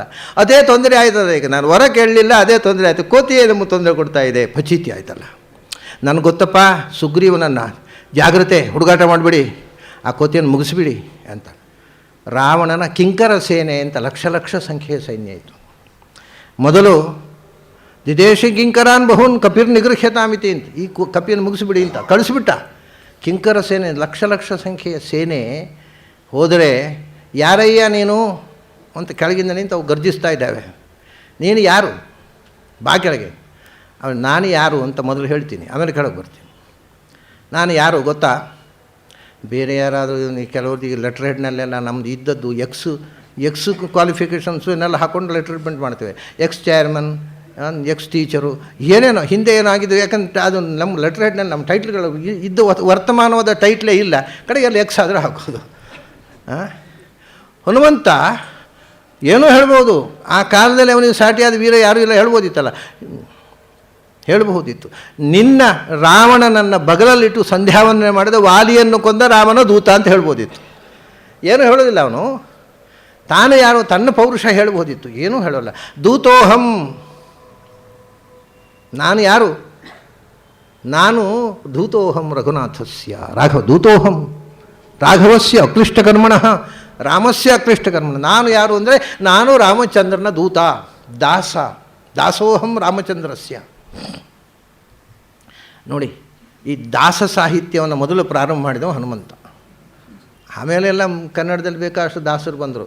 ದಾಸ ಸಾಹಿತ್ಯದ ಮೊದಲ ಜನಕ ಹನುಮಂತ. ದಾಸೋಹಂ ಅಂತ ಘೋಷಣೆ, ರಾಮಚಂದ್ರನ ದಾಸ ನಾನು ಅಂತ ಹೇಳಿ, ನಾನು ಬಂದಿದ್ದು ನಿಮಗೆ ಬುದ್ಧಿ ಕಲಿಸ್ಲಿಕ್ಕೋಸ್ಕರವೇ. ನಿಮಗೆ ಮಾತ್ರ ಅಲ್ಲ, ತಿಳಿಗೇಡಿಯಾದ ನಿಮ್ಮ ದೊರೆ ರಾವಣನಿಗೂ ಬುದ್ಧಿ ಹೇಳಲಿಕ್ಕೆ ಬಂದದ್ದು ನಾನು ಅಂತ ಹೇಳಿ ಕೆಳಗಿಳಿದ. ಅದು ಸಾವಿರ ಸಂಖ್ಯೆಯಲ್ಲಿ ಸೇರಿದ ಅಷ್ಟು ಜನರನ್ನು ಒಬ್ಬನೇ ಕೊಂದುಬಿಟ್ಟ. ಅವನು ದೊಡ್ಡ ಸೇನೆಯನ್ನು ಮುಗಿಸಿಬಿಟ್ಟಿದ್ದ. ರಾಮಚಂದ್ರ ಹೋಗುವಾಗ ಅವರ ಪ್ರಧಾನ ಸೇನೆ ಒಂದು ದೊಡ್ಡ ವಾಹಿನಿ ಪೂರ್ತಿ ಒಂದು ವಿಂಗನ್ನೇ ನಾಶ ಮಾಡಿಬಿಟ್ಟಿದ್ದ ಹನುಮಂತ. ಕಿಂಕರ ಸೇನೆ ಅಂತ, ಅದು ಲಂಕೆಯ ರಕ್ಷಣೆಗೋಸ್ಕರ ರಾವಣ ಪಡೆದಿರತಕ್ಕಂಥ ವರಬಲದಿಂದ ಪಡೆದ ಸೇನೆ. ಅವು ಸ್ಫೂರ್ತಿಯ ಸೇನೆಯನ್ನು ನಾಶ ಮಾಡಿದ. ಪೂರ್ತಿ ಸೇನೆಯನ್ನು ನಾಶ ಮಾಡಿದ ಮೇಲೆ ಮಂತ್ರಿಗಳು ಮಕ್ಕಳೆಲ್ಲ ನಾವು ನೋಡಿಕೊಂಡು ಬಿಡ್ತೇವೆ, ನೀವು ಹೆದರಬೇಡಿ ಮಹಾರಾಜ ಅಂತ 7 ಜನ ಮಂತ್ರಿ ಪುತ್ರರು ಹೋದವು. ಅವು 7 ಜನರನ್ನು ಕೊಂದುಬಿಟ್ಟ ಹನುಮಂತ. ಆಮೇಲೆ ಈ 5 ಜನ ಸೇನಾಪತಿಗಳು, ಅವ್ರನ್ನೂ 5 ಜನ ಸೇನಾಪತಿಗಳು ಹೋದರು ಸೈನ್ಯ ಸಮೇತವಾಗಿ. ಅವ್ರು ಎಲ್ಲರನ್ನೂ ಮುಗಿಸ್ಬಿಟ್ಟ ಹನುಮಂತ. ರಾವಣನಿಗೆ ತುಂಬ ಭಯ ಆಗಿ ಹೋಯಿತು. ಏನಾಗುತ್ತೋ ಇದು, ಕೋತಿ ಅಂತಂದರೆ ಸಾಮಾನ್ಯ ಕೋತಿ ಅಲ್ಲ ಇದು, ಏನು ಮಾಡಬೇಕು ಅಂತ. ಕಡೆಗೆ ಕುಮಾರಂ ಅಕ್ಷಂ ಆತ್ಮನ ಸಮಂಸುತಂ ನಿಯೋಜಯತ್. ಅಕ್ಷಕುಮಾರ ಅಂತ ಅವನಿಗೆ ಅಲ್ಲಿ ಲಂಕೆಯಲ್ಲಿ ಕುಂಭಕರ್ಣ ಇದ್ದಾನೆ. ಇದ್ದರೇನು ಬಿಟ್ಟರೆ ನಿದ್ರೆ ಅವನಿಗೆ ಏನು ಉಪಯೋಗ ಇಲ್ಲ, ಇದ್ದರೂ ಲೆಕ್ಕಕ್ಕಿಲ್ಲ. ಅಲ್ಲಿ ಲೆಕ್ಕಕ್ಕಿರುವುದಂದರೆ ಆ ಲಂಕೆಯಲ್ಲಿ 3 ಜನ ಮಹಾವೀರರು ಅಂತ, ಒಂದೇ ತೂಕದ 3 ಜನ. ಒಬ್ಬ ರಾವಣ, ಒಬ್ಬ ಇಂದ್ರಜಿತ್ತು, ಒಬ್ಬ ಅವನ ತಮ್ಮ ಅಕ್ಷಕುಮಾರ. ಇವರು 3 ಜನ. ಈ 3 ಜನ ಒಟ್ಟಿಗೆ ಸೇರಿ ಇಡೀ ಲಂಕೆಯ ಭಾರ ಇವರು 3ರಲ್ಲಿದೆ. ಆದ್ದರಿಂದ ಎಲ್ಲರೂ ಸಮಾನರು. ರಾವಣನಷ್ಟೇ ವೀರ ಇಂದ್ರಜಿತ್ತು. ಒಂದು ದೃಷ್ಟಿಯಿಂದ ರಾವಣನಿಗಿಂತ ಒಂದು ಕೈ ಮೇಲೆ ಇಂದ್ರಜಿತ್ತು ಅಂತ ವಾಲ್ಮೀಕಿ ಒಂದು ಕಡೆ ಹೇಳ್ತಾರೆ. ಇಂದ್ರಜಿತ್ತು ರಾವಣ ತುಂಬ ಹೊಗಳುತ್ತಾರೆ ಅಗಸ್ತ್ಯರು. ಆವಾಗ ರಾಮಚಂದ್ರ ಕೇಳ್ತಾನೆ, ಯಾಕಪ್ಪ ರಾವಣನನ್ನು ಬಿಟ್ಟು ಇಂದ್ರಜಿತ್ತು ಅಂತೀರಿ? ರಾವಣನಿಗೂ ಇಂದ್ರನನ್ನು ಸೋಲಿಸಲಿಕ್ಕೆ ಆಗದೇ ಇದ್ದಾಗ ಇಂದ್ರನನ್ನು ಸೋಲಿಸಿ 3 ಲೋಕದ ವಿಜಯ ಸಾಧಿಸಿದವ ಇಂದ್ರಜಿತ್ತಪ್ಪ. ಅವನಿಗೆ ಮೇಘನಾದ ಅಂತ ಹೆಸರಿತ್ತು. ಇಂದ್ರನನ್ನು ಗೆದ್ದ ಮೇಲೆ ಇಂದ್ರಜಿತ್ತು ಅಂತ ಟೈಟ್ಲ್ ಅವನದ್ದು. ಹಾಗಾಗಿ ಅವನು ಒಬ್ಬ ಅಸಾಧಾರಣ. ಅವನು ಅದಕ್ಕೆ ಸರಿಸಾಟಿಯಾದವ ಮತ್ತೊಬ್ಬ ಅಕ್ಷಕುಮಾರ. ಅಕ್ಷಕುಮಾರ ಅಂದರೆ ಅಕ್ಷಯ ಕುಮಾರ, ಸಾವಿಲ್ಲದವ, ನಕ್ಷೀಯತೆ. ಈ 3 ಜನ ಸರಿಸಮಾನರು. ಅದರಲ್ಲಿ ಅವನೇನು ಮಾಡಿದ ಅಂದರೆ ಜೂನಿಯರ್ ಮೋಸ್ಟನ್ನು ಮೊದಲು ಕಳಿಸೋದು. ಇದು ನೋಡಿ, ಮುದುಕರಿಗೆ ಸಣ್ಣವರು ಹೋದರೂ ನಾವು ಓದ್ಕೊಳ್ಳೋಣ ಅಂತ ಸಣ್ಣವ್ರನ್ನ ಕಳಿಸಿ ತಾವು ಬದುಕು ಆಸೆ.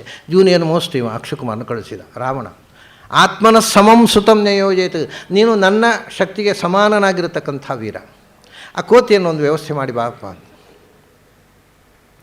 ಅವನ ಅಕ್ಷಕುಮಾರ ಯಾವ ಲೆಕ್ಕ, ಆ ಕೋತಿಗಳೆಲ್ಲ ನಮಗೆ ಬಿಡಿಯಪ್ಪ ಅಂತ ಬಂದ. ಹನುಮಂತನ ಹತ್ರ ಬಂದರೆ ಅವನ ಹತ್ರ ಬಂದ.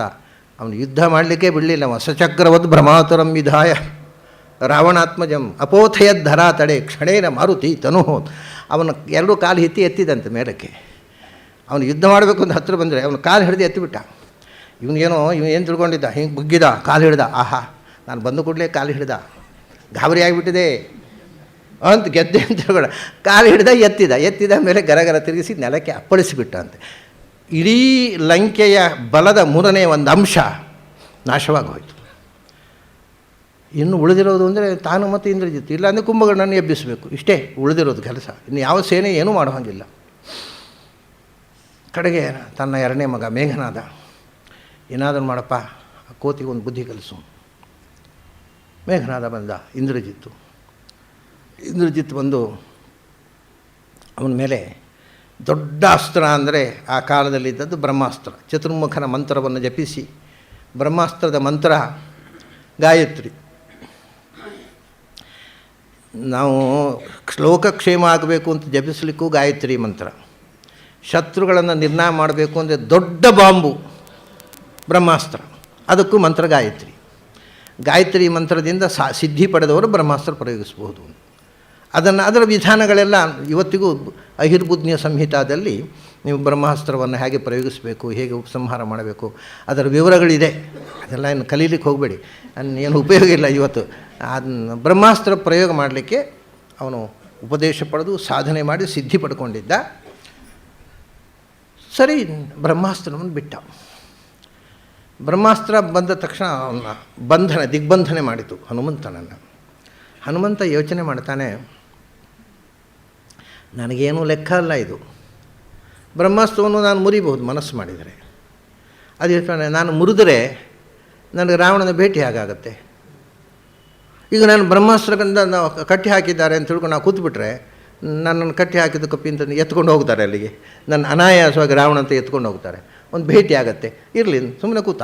ಏನೋ ಒಂದು ಬ್ರಹ್ಮಾಸ್ತ್ರದಿಂದ ಅಲ್ಲಿ ಪೆದ್ದುಗಳಿದ್ದವು ಸೈನಿಕರೆಲ್ಲ. ಅವು ಏನು ಮಾಡಿದವು, ಇವೇ ನಾನು ಓಡಿ ಹೋಗ್ತಾನೇನೋ ಅಂತ ಒಂದಿಷ್ಟು ಹಗ್ಗ ತಂದು ಕಟ್ಟಿದವಂತೆ. ಹಗ್ಗ ತಂದು ಕಟ್ಟಿದ್ದರಿಂದ ಬ್ರಹ್ಮಾಸ್ತ್ರ ಹೊರಟು ಹೋಯಿತು. ಯಾಕೆಂದರೆ ಮಹಾಶಕ್ತಿಗೆ ಅವಮಾನ ಅದು. ಬ್ರಹ್ಮಾಸ್ತ್ರದಿಂದ ಬದ್ಧನಾದ ವ್ಯಕ್ತಿಗೆ ಸಾಮಾನ್ಯ ಹಗ್ಗ ತಂದು ಕಟ್ಟಿದ್ದರಿಂದ ಅವೆಲ್ಲ ಹೊರಟು, ಬ್ರಹ್ಮಾಸ್ತ್ರ ಹೊರಟು ಹೋಯಿತು. ಆದರೂ ಹನುಮಂತ ಸುಮ್ಮನೆ ಕೂತ. ಅದನ್ನು ಹಗ್ಗ ಮುರಿಲಿಕ್ಕೆ ಹೋಗಿ, ಯಾಕೆಂದರೆ ಕರ್ಕೊಂಡು ಹೋಗಲಿ, ಎತ್ಕೊಂಡು ಹೋಗಿ ನಾವ್ಯಾಕೆ ನಡ್ಕೊಂಡು ಹೋಗಬೇಕು ಅಂತ ರಾವಣನ ಹತ್ರ ಎತ್ಕೊಂಡು ಹೋದವು. ಇವು ಕೊಂಡೋಗಿ ಅಲ್ಲಿ ಇರಿಸಿದವು. ರಾವಣ ಹತ್ರ ನಿಂತುಬಿಟ್ಟ. ಈ ಒಂದು ಕಥೆ ಇದೆ ಏನೋ, ರಾವಣ ನಿಂತಿದ್ದ ಸಿಂಹಾಸನ ಮೇಲೆ ಕೂತಿದ್ದ, ಅದಕ್ಕಿಂತ ಎತ್ತರ ಆಗಬೇಕು ಅಂತ ಇವನು ಬಾಲ ಸುತ್ತಿ. ಅದು ಇದೆಲ್ಲ ಸಿನಿಮಾದ ಕಥೆ, ವಾಲ್ಮೀಕಿ ರಾಮಾಯಣದ ಕಥೆ ಅಲ್ಲ. ಸುಮ್ಮನೆ ಹನುಮಂತ ನಿಂತಿದ್ದ ಅಷ್ಟೇ. ಅವನು ಬಾಲ ಸುತ್ತಿ ರಾವಣನಿಗಿಂತ ಎತ್ತರದಲ್ಲಿ ಕೂತ, ಮಕ್ಕಳಿಗೆ ಖುಷಿ ಆಗಬೇಕು ಅಂತ ಏನೋ ಸಿನಿಮಾದಲ್ಲಿ ಮಾಡ್ತಾರೆ. ಅದೆಲ್ಲ ಇಂಟೆಲೆಕ್ಚುವಲ್ಸಿಗೆ ಅಸಹ್ಯ ಕಥೆ ಅದೆಲ್ಲ. ವಾಲ್ಮೀಕಿ ಹೇಳಲಿಲ್ಲ ಹಾಗೆ. ಅವನು ಹೋಗಿ ನಿಂತ ಹನುಮಂತ. ಕಪೇ ಕುತೋಸಿ ಕಶ್ಯವ ಕಿಮರ್ಥಮೀದೃಶಂ ಕೃತಂ. ಯಾರಯ್ಯ ನೀನು, ಯಾರು ಕಳಿಸಿದ್ದೀನಿ, ಯಾಕೆ ವನ ಪುಡಿ ಮಾಡಿದಿ ಅಂತೆಲ್ಲ. ಸೀತೆ ಹತ್ರ ಮಾತಾಡಿದ್ದೆಲ್ಲ ಗೊತ್ತಿಲ್ಲ ಅವರಿಗೆ. ವನ ಯಾಕೆ ಪುಡಿ ಮಾಡಿದಿ, ಉದ್ಯಾನ, ಯಾರು ನೀನು, ಯಾರು ಕಳಿಸಿದ್ದು ನಿನ್ನನ್ನು, ಎಲ್ಲಿಂದ ಬಂದದ್ದು ಅಂತ. ಅದಕ್ಕೆ ನಾನು ಯಾರು ಅಂತ ಹೇಳಿ ಹೋಗುವ ಅಂತಲೇ ಬಂದದ್ದು ಇಲ್ಲಿಗೆ. ಅವೈಹಿ ದೂತಮಾಗತಂ ದುರಂತ ವಿಕ್ರಮಸ್ಯ ಮಾಂ ರಘುತ್ತಮಸ್ಯ. ನಾನು ಯಾರು, ನಾನು ಅವೈಹಿ ದೂತಮಾಗತಂ ದುರಂತ ವಿಕ್ರಮಸ್ಯ ಮಾಂ ರಘುತ್ತಮಸ್ಯ ಕುಲಕ್ಷಯೇ ತವಾಗತಂ. ನಾನು ಬಂದದ್ದು ಯಾರು ಅಂತ. ನಾನು ರಾಮಚಂದ್ರನ ದೂತ, ರಾಮಚಂದ್ರನ ಬಳಿಯಿಂದ ಬಂದದ್ದು. ಎಲ್ಲಿಂದ ಬಂದದ್ದು, ಯಾರು ಕಳಿಸಿದ್ದು, ಯಾರು ನಾನು ಕೇಳಿದೆಯಲ್ಲ. ನಾನು ರಾಮಚಂದ್ರನ ದೂತ, ರಾಮಚಂದ್ರನು ಕಳಿಸಿದ್ದು ನನ್ನನ್ನು. ಕುಲಕ್ಷಯೇ ತವೇಶ್ವರಂ. ನಾನು ನಿನ್ನನ್ನು ಬುದ್ಧಿ ಹೇಳುವ ಅಂತ ಬಂದದ್ದು. ನಾನು ಮನಸ್ಸು ಮಾಡಿದರೆ ನಿನ್ನ ಒಬ್ಬ ಮಗ ಅಲ್ಲ, ನಿನ್ನ ಎಲ್ಲ ವಂಶವನ್ನು ನಿನ್ನನ್ನು ಸಮೇತ ನಾಶ ಮಾಡಿ ಹೋಗುವಷ್ಟು ತಾಕತ್ತು ನನಗಿದೆ. ಯಾರಿಗುಂಟ್ರಿ ಈ ಧೈರ್ಯ ರಾವಣನ ಹತ್ರ ಮಾತಾಡಲಿಕ್ಕೆ? ನಿನ್ನ ಇಡೀ ವಂಶ ನಿರ್ವಂಶ ಮಾಡಿ ಸೀತೆಯನ್ನು ಉಳಿಸಿ ಕರ್ಕೊಂಡು ಹೋಗುವ ತಾಕತ್ತು ನನಗಿದೆ. ಆದರೆ ನಾನು ಆ ಕೆಲಸ ಮಾಡಲಿಕ್ಕೆ ಬಂದಲ್ಲ, ನಿನಗೆ ಬುದ್ಧಿವಾದ ಹೇಳಲಿಕ್ಕೆ ಬಂದದ್ದು. ಅದರಿಂದ ನೀನು ಸೀತೆಯನ್ನು ರಾಮಚಂದ್ರನಿಗೆ ಒಪ್ಪಿಸದೇ ಇದ್ದರೆ ನೀನು ವಿನಾಶ ಮಾಶು ಯಾಸ್ಯಸಿ. ಸಮುದ್ರ ಮಿತ್ರ ಬಾಂಧವ. ಬಂಧುಗಳು, ನಿನ್ನ ಬಂಧುಗಳು, ಮಿತ್ರರು, ಸಂತಾನ ಸಂತತಿ ಸಮೇತವಾಗಿ ನೀನು ಪೂರ್ತಿ ನಿಶೇಷ ನಾಶವಾಗಿ ಹೋಗ್ತೀಯಾ. ಬದುಕಬೇಕು ಅಂತ ಆಸೆ ಇದ್ದರೆ ಸೀತೆಯನ್ನು ರಾಮಚಂದ್ರನಿಗೆ ಒಪ್ಪಿಸು. ನಿನಗೆ ಬುದ್ಧಿವಾದ ಹೇಳುವ ಅಂತ ಬಂದದ್ದು. ಬದುಕು ಆಸೆ ಇದ್ದರೆ, ಒಳ್ಳೆಯ ಮಾತನ್ನು ಕೇಳುವ ಇಷ್ಟ ಇದ್ದರೆ ಕೇಳು, ಉಳಿತೀಯ. ಇಲ್ಲದ್ರೆ ನಾಶವಾಗಿ ಹೋಗ್ತೀಯ ಅಂತ. ಹನುಮಂತ ಧೈರ್ಯ ನೋಡಿ ಅವರದು. ನರಾಮ ಬಾಣ ಧಾರಣೆ ಕ್ಷಮಾ ಸುರೇಶ್ವರ ಅಪಿ ವಿರಿಂಚ ಶರ್ವಪೂರ್ವಕಃ ಕಿಮುತ್ವಂ ಅಲ್ಪಸಾರಕಃ. ನೀನು ಏನಯ್ಯ, ಯಾವ ಮರದ ತಪ್ಪಲು ನೀನು. ನರಾಮ ಬಾಣ ಧಾರಣೆ ಕ್ಷಮಾ ಸುರೇಶ್ವರ ಅಪಿ ವಿರಿಂಚ. ಬ್ರಹ್ಮಾದಿ ದೇವತೆಗಳು ಬಂದರೂ ರಾಮನನ್ನು ಸೋಲಿಸುವುದು ಸಾಧ್ಯ ಇಲ್ಲ, ಅವನ ಬಾಣವನ್ನು ಎದುರಿಸುವುದು ಸಾಧ್ಯ ಇಲ್ಲ. ನೀನು ಯಾವ ಗಿಡದ ತಪ್ಪಲಯ್ಯ, ನಿನಗೆ ಯಾರು ಹೆದರುತ್ತಾರೆ? ಅಲ್ಪಸಾರಕಃ, ನೀನು ನಿಸ್ಸಾರವಾದ ವ್ಯಕ್ತಿ. ನಿನ್ನಲ್ಲಿ ಏನು ಪೌರುಷ ಇದೆ? ನಿಷ್ಪ್ರಯೋಜಕ ವ್ಯಕ್ತಿ ನೀನು. ನಿನಗೆ ಯಾರು ಹೆದರ್ತಾರೆ? ಅದನ್ನು ಹೇಳಿ ಹೋಗುವ ಅಂತ ಬಂದದ್ದು. ಸಿಟ್ಟು ಬರುತ್ತಾ ಇಲ್ವಾ ಯಾರಿಗಾದರೂ? ಪಾಪದ ಹೇಳಿ ಕೂಡದೇ ಇದ್ದವರಿಗೂ ಸಿಟ್ಟು ಬಂದಿತ್ತು. ಹೀಗೆ ಹೇಳಿದರೆ ರಾವಣನಿಗೆ ಬಾರದೇ ಇರುತ್ತಾ? ಜಗದೇಕ ವೀರ ಅಂತ ತಿಳ್ಕೊಂಡಿದ್ದಾರೆ ಅವರು. ಅವು ಸುಟ್ಟುಬಿಡಿ ಆ ಕಪಿ, ಕೊಂದುಬಿಡಿ ಆ ಕಪಿಯನ್ನು ಅಂತಾನೆ. ಅಷ್ಟು ಹೊತ್ತಿಗೆ ವಿಭೀಷಣ ಹೇಳ್ತಾನೆ, ಅಲ್ಲ ಅಣ್ಣ, ನಿನಗೆ ಹೀಗೆ ಕೋಪ ಮಾಡಿದರೆ ಹೇಗೆ? ತದಾ ಶಾಸ್ತ್ರ ವಿಪಶ್ಚಿತ್ವಂ ಶ್ರಮಯೇವ ಹಿ ಕೇವಲಂ ಅಂತ. ನೀನು ಹೀಗೆ ಕೋಪ ಮಾಡಿದೆ ಅಂದರೆ ಶಾಸ್ತ್ರ ಓದಿದ್ದೆಲ್ಲ ದಂಡ ಆಯ್ತಲ್ವ? ಶಾಸ್ತ್ರ ಓದಿದವರಿಗೆ ಒಂದು ವಿವೇಕ ಬೇಕು. ನೀನು ದೊಡ್ಡ ವಿದ್ವಾಂಸ, ಶಾಸ್ತ್ರ ಓದಿದವ, ದೂತರನ್ನು ಕೊಲ್ಲಬಾರದು ಅಂತ ಶಾಸ್ತ್ರ, ರಾಜನೀತಿ. ನೀನು ಕೋಪಿಸಿಕೊಂಡು ಇವನನ್ನು ಕೊಂದುಬಿಡಿ ಅಂತಂದರೆ ಹೇಗೆ? ಹೌದಲ್ವಾ? ಇರಲಿ, ಬದುಕಿರಲಿ, ಕೊಲ್ಲೋದು ಬೇಡ, ಬಾಲ ಸುಟ್ಟು ಬಿಡಿ. ಹಾಗಾದರೆ ಬಾಲ ಸುಟ್ಟು ಕಳಿಸಿ ಮರ್ಯಾದೆ ತೆಗೆದು ಕಳಿಸಿಬಿಡಿ, ಕೊಲ್ಲೋದು ಬೇಡ ಅಂದ. ಕೊಲ್ಲಬೇಕು ಅಂತ ಮಾಡಿದರೆ ಇವನು ಕೊಲ್ಲಿಕ್ಕೆ ಆಗ್ತಿರ್ಲಿಲ್ಲ, ಅದು ಬೇರೆ ಮಾತು. ಮಧ್ಯೆ ವಿಭೀಷಣನ ಒಂದು ಸೌಜನ್ಯ ಅದು. ಅವನು ಹೇಳ್ತಾನೆ, ದೂತರನ್ನು ಕೊಲ್ಲುವುದು ತಪ್ಪು, ನೀನು ಶಾಸ್ತ್ರ ಓದಿದವನಾಗಿ ಹೀಗೆ ಮಾಡಬಾರದು. ತದಾ ಶಾಸ್ತ್ರ ವಿಪಶ್ಚಿತ್ವಂ ಶ್ರಮಯೇವ ಹೀಗೆ. ಶಾಸ್ತ್ರ ಓದಿದ್ದು ಬರೀ ದಂಡ ಆಯ್ತಲ್ಲೋ, ವ್ಯರ್ಥ ಶ್ರಮ. ಅದನ್ನು ಇಂಪ್ಲಿಮೆಂಟ್ ಮಾಡಲಿಕ್ಕೆ ಆಗದೇ ಇದ್ದರೆ ಅದು ಬರೀ ವ್ಯರ್ಥ ಆಯಿತು. ಬಾಲಕ್ಕೆ ಬೆಂಕಿ ಹಚ್ಚಿ ಇವನು ಆವಾಗ ಬಾಲ ಬೆಳೆಸಿದ್ದ ಹೌದು. ಅವ್ನು ಎಷ್ಟು ಬಟ್ಟೆ ಸುತ್ತಿದ್ದು ಸುತ್ತಕೊಳ್ಳಿ, ಆದಷ್ಟು ಅಂಗಡಿಯಲ್ಲಿ ಎಲ್ಲ ಜವಳಿ ಅಂಗಡಿಯಲ್ಲಿದ್ದ ಬಟ್ಟೆ ಎಲ್ಲ ಬರಲಿ, ಅಡ್ಡಿ ಇಲ್ಲ. ಒಮ್ಮೆಗೆ ಅವ್ನು ಬಾಲ ಇಷ್ಟೇ ಉದ್ದ ಬಾಲ, ಯಾಕಂದ್ರೆ ಇಡೀ ಲಂಕೆಯನ್ನು ಸುಡಬೇಕಿತ್ತು ಅವನಿಗೆ. ಅದಕ್ಕೆ ಆವಾಗ ಬಾಲ ಬೆಳೆಸಿದ. ಬಾಲಕ್ಕೆ ಬಟ್ಟೆ ಸುತ್ತಿದ್ರು, ಬೆಂಕಿ ಕೊಟ್ಟರು. ಹನುಮಂತ ಹೇಳಿದ, ಅಲ್ಲಯ್ಯ, ಲಂಕೆ ಸುಡಲಿಕ್ಕೆ ಎಲ್ಲ ಬೇಕಾದ ಸಲಕರಣೆ ನೀನೇ ವ್ಯವಸ್ಥೆ ಮಾಡಿಸ್ತೀಯಲ್ಲ, ಏನಾದ್ರು ಬುದ್ಧಿ ಉಂಟ ನಿನಗೆ ಅಂತ ಬಾಲ ಜಾಡಿಸಿ ಇಡೀ ಲಂಕೆ ವಿಶ್ವಕರ್ಮ ನಿರ್ಮಿತವಾದ ಅತ್ಯಂತ ಸುಂದರವಾದ, ಪ್ರಪಂಚದಲ್ಲಿ ಅತ್ಯಂತ ಸುಂದರವಾದ ನಗರವನ್ನು ತನ್ನ ಸ್ವಪುಚ್ಛಗೇನ ವಹ್ನಿನ, ತನ್ನ ಬಾಲದ ಬೆಂಕಿಯಲ್ಲಿ ಸುಟ್ಟು ಸಮುದ್ರಕ್ಕೆ ಹಾರಿ ಬಾಲವನ್ನು ಮುಳುಗಿಸಿದಂತೆ. ಬೆಂಕಿ ಒಣಗಬೇಕಲ್ಲ, ಬಾಲದ ಬೆಂಕಿ ನಂದಿತ್ತು ಸಮುದ್ರಕ್ಕೆ ಮುಳುಗಿದಾಗ. ಸಮುದ್ರಕ್ಕೆ ಹಾರುವಾಗ ಒಮ್ಮೆ ಪುನಃ ಪಶ್ಚಾತ್ತಾಪ, ಅಲ್ಲ ಎಂಥ ಕೆಲಸ ಮಾಡಿಬಿಟ್ಟೆ ನಾನು ಅಂತ ಬಹಳ ಗಾಬರಿ ಆಗಿಬಿಡ್ತಾನೆ ಹನುಮಂತ. ಏನು ಎಂಥ ಕೆಲಸ? ಅಲ್ಲ, ನಾನು ಇಡೀ ಲಂಕೆ ಸುಟ್ಟೆ, ನಮ್ಮ ತಾಯಿ ಇದ್ದ ಮರವನ್ನು ಸುಟ್ಟುಬಿಟ್ಟೆ, ನಮ್ಮ ತಾಯಿಯೂ ಸುಟ್ಟು ಹೋದ್ಲೇನು. ನಾನು ಆವೇಗದಲ್ಲಿ, ಉದ್ವೇಗದಲ್ಲಿ ವಿಚಾರ ಮಾಡಿದೆ ಅಂತ ಪುನಃ ಸೀದಾ ಅಶೋಕವನಕ್ಕೆ ಹಾರ್ತಾನೆ. ಅಲ್ಲಿಂದ ಆ ಮರದ ಬುಡದಲ್ಲಿ ಆರಾಮಾಗಿ ಕೂತಿದ್ದಾಳೆ ಸೀತೆ. ಒಮ್ಮೆಗೆ ಪಾರಾದೆ, ನಾನು ಅದನ್ನು ಉಳಿಸ್ಬೇಕು ಅಂತ ಯೋಚಿಸಲಿಲ್ಲ, ಗಡಿಬಿಡಿಯಲ್ಲಿ ಅದನ್ನು ಸುಟ್ಟುಬಿಟ್ಟನೇನೋ, ನಮ್ಮ ತಾಯಿಗೂ ಅಪಾಯ ಆಯ್ತೇನೋ ಅಂತ ತಿಳ್ಕೊಂಡಿದ್ದೆ. ಪಾರಾದೆ, ತಾಯಿ ಹೋಗಿ ಬರ್ತೇನೆ. ಆ ಮಾತೃ ಹೃದಯ ನೋಡಿ, ಅವಳು ಹೇಳ್ತಾಳೆ, ಹನುಮಂತ ಹೋಗ್ಬೇಕಾ ಇವತ್ತೇ, ಒಂದು 2 ದಿವಸ ಇದ್ದು ಹೋಗು ಅಂತಾಳೆ ಅವಳು. ಪಾಪ ಆ ಹೃದಯ, ಪ್ರೀತಿ ಒಂದು ಎರಡು ದಿವಸ ಇದ್ದು ಹೋದರೆ ಆಗೋಲ್ಲಮ್ಮ, ಇವತ್ತು ಕೊನೆಯ ದಿವಸ, 1 ತಿಂಗಳೊಳಗೆ ವರದಿ ಕೊಡದೇ ಇದ್ದರೆ ನಿಮ್ಮನ್ನೆಲ್ಲ ಕೊಂದು ಬಿಡ್ತೇನೆ ಅಂತ ಅಂದಿದ್ದಾನೆ ನಮ್ಮ ಯಜಮಾನ ಸುಗ್ರೀವ. ಇವತ್ತು 30ನೇ ದಿವಸ, ಇನ್ನು 2 ದಿವಸ ಇಲ್ಲಿ ನಿಂತರೆ ಅಪಾಯ ಆಗುತ್ತೆ, ಮತ್ತು ನಿನ್ನನ್ನು ರಾಮಚಂದ್ರ ಕರ್ಕೊಂಡು ಹೋಗೋದು ವಿಳಂಬ ಆಗುತ್ತೆ. ಬರ್ತೇನೆ ಅಂತ ಹೇಳಿಕೊಂಡು ಸರಿ ಒಪ್ಪಿಕೊಂಡು ಹನುಮಂತ ಬಂದುಬಿಡ್ತಾನೆ ಈಚೆ ತೀರಕ್ಕೆ. ಬಂದ ಕೂಡಲೇ ಇವರೆಲ್ಲ ಕಾದು ಕೂತಿದ್ದಾರೆ. ಏನೇನಾಯಿತು ಎಲ್ಲ ವಿವರವನ್ನು ಹೇಳ್ತಾನೆ. ಬಹಳ ಖುಷಿಯಲ್ಲಿ ಹೊರಡುತ್ತಾರೆ. ಖುಷಿಯಲ್ಲಿ ಹೊರಟು ಹನುಮಂತ, ಈಗ ಎಲ್ಲ ರಾಜರಿಗೊಂದೊಂದು ಉದ್ಯಾನ ಇದೆ, ಅವನಿಗೆ ಸುಗ್ರೀವನಿಗೊಂದು ಉದ್ಯಾನ ಇದೆ. ಇಲ್ಲಿ ಅವನು ಇರೋದೇ ಕಾಡಿನಲ್ಲಿ, ಮತ್ತು ಅವನಿಗೊಂದು ಸ್ಪೆಷಲ್ ಉದ್ಯಾನ. ಆ ಉದ್ಯಾನಕ್ಕೆ ಹೋದರು ಇವರೆಲ್ಲ ಕಪಿಗಳು. ಉಳಿದವರೆಲ್ಲ 1 ತಿಂಗಳಾಗಿ ಬಂದುಬಿಟ್ಟಿದ್ದಾರೆ. ಇವರು ಬರಲಿಲ್ಲ ಅಂತ ಕಾದಿದ್ರೆ ಇವರು ಹೋಗಬೇಕೋ ಬೇಡೋ, ಸುಗ್ರೀವನ ಸುದ್ದಿ ಮುಟ್ಟೋ ಮುಂಚೆ ಇವರು ಸುಗ್ರೀವನ ಉದ್ಯಾನವನ್ನು ಪುಡಿ ಮಾಡಿದರು. ಅಲ್ಲಿದ್ದ ಹಣ್ಣು ಗಿಣ್ಣು ಎಲ್ಲ ಕಿತ್ತು ಪೂರ್ತಿ ಅಲ್ಲಿ ಪುಡಿ ಮಾಡಿದ್ದು ಹನುಮಂತ ಒಬ್ಬನೇ. ಇಲ್ಲಿ ಎಲ್ಲ ಬಿಟ್ಟು ಸರಿ ಇವನು ಉದ್ಯಾನವನ್ನು ಪುಡಿ ಮಾಡಿದರು. ಅಲ್ಲಿ ಎಲ್ಲೇ ಆದರೂ ಉಂಟಾ, ಸೀದಾ ಅವನ ಪಾಪ ದಧಿಮುಖ ಅಂತ ಅವನು ಉದ್ಯಾನ ಕಾವಲುಗಾರ. ಅವನು ಹೋಗಿ ರಾಮಚಂದ್ರ ಸುಗ್ರೀವ ಇದ್ದಲ್ಲಿ ಹೋಗಿ ಹೇಳಿದ, ಏನು ಅನ್ಯಾಯ, ನಿಮ್ಮ ಉದ್ಯಾನವನ್ನು ನಮ್ಮ ಕಪಿಗಳೇ ಎಲ್ಲ ಪುಡಿ ಮಾಡಿಬಿಟ್ರು. ಸುಗ್ರೀವ ಹೇಳ್ತಾನೆ, ರಾಮಚಂದ್ರ ಒಳ್ಳೆ ಸುದ್ದಿ. ಎಲ್ಲ ಇವನ ಉದ್ಯಾನ ಪುಡಿ ಆಯಿತು ಅಂದರೆ ಒಳ್ಳೆ ಸುದ್ದಿ ಅಂತಾನಲ್ಲ. ಅವರು ಹೋದ ಕೆಲಸ ಮಾಡಿ ಬರದೇ ಇರ್ತಿದ್ದರೆ ಉದ್ಯಾನ ಪುಡಿ ಮಾಡ್ತಿರಲಿಲ್ಲ. ಇದು ಸಂತೋಷದ ಕಾರ್ಯಕ್ರಮ. ಆದ್ದರಿಂದ ಖಂಡಿತವಾಗಿ ಹನುಮಂತ ಹೋದ ಕೆಲಸ ಮಾಡಿ ಬಂದಿದ್ದಾನೆ ಅಂತ ಇವನು ದಧಿಮುಖನ ದೂರು ಏನು ಕೆಲಸ ಆಗಲಿಲ್ಲ. ಅವನಿಗೆ ಸಂಭಾವನೆ ಕೊಟ್ಟು ಕಳಿಸ್ಬಿಡ್ತಾನೆ ಸುಗ್ರೀವ. ಆನಂತರ ಬರ್ತಾರೆ. ಹನುಮಂತ ರಾಮಚಂದ್ರನ ಬಳಿ ಬಂದು ನಮಸ್ಕಾರ ಮಾಡಿ ನಡೆದ ಕಥೆಯನ್ನೆಲ್ಲ ಹೇಳ್ತಾನೆ.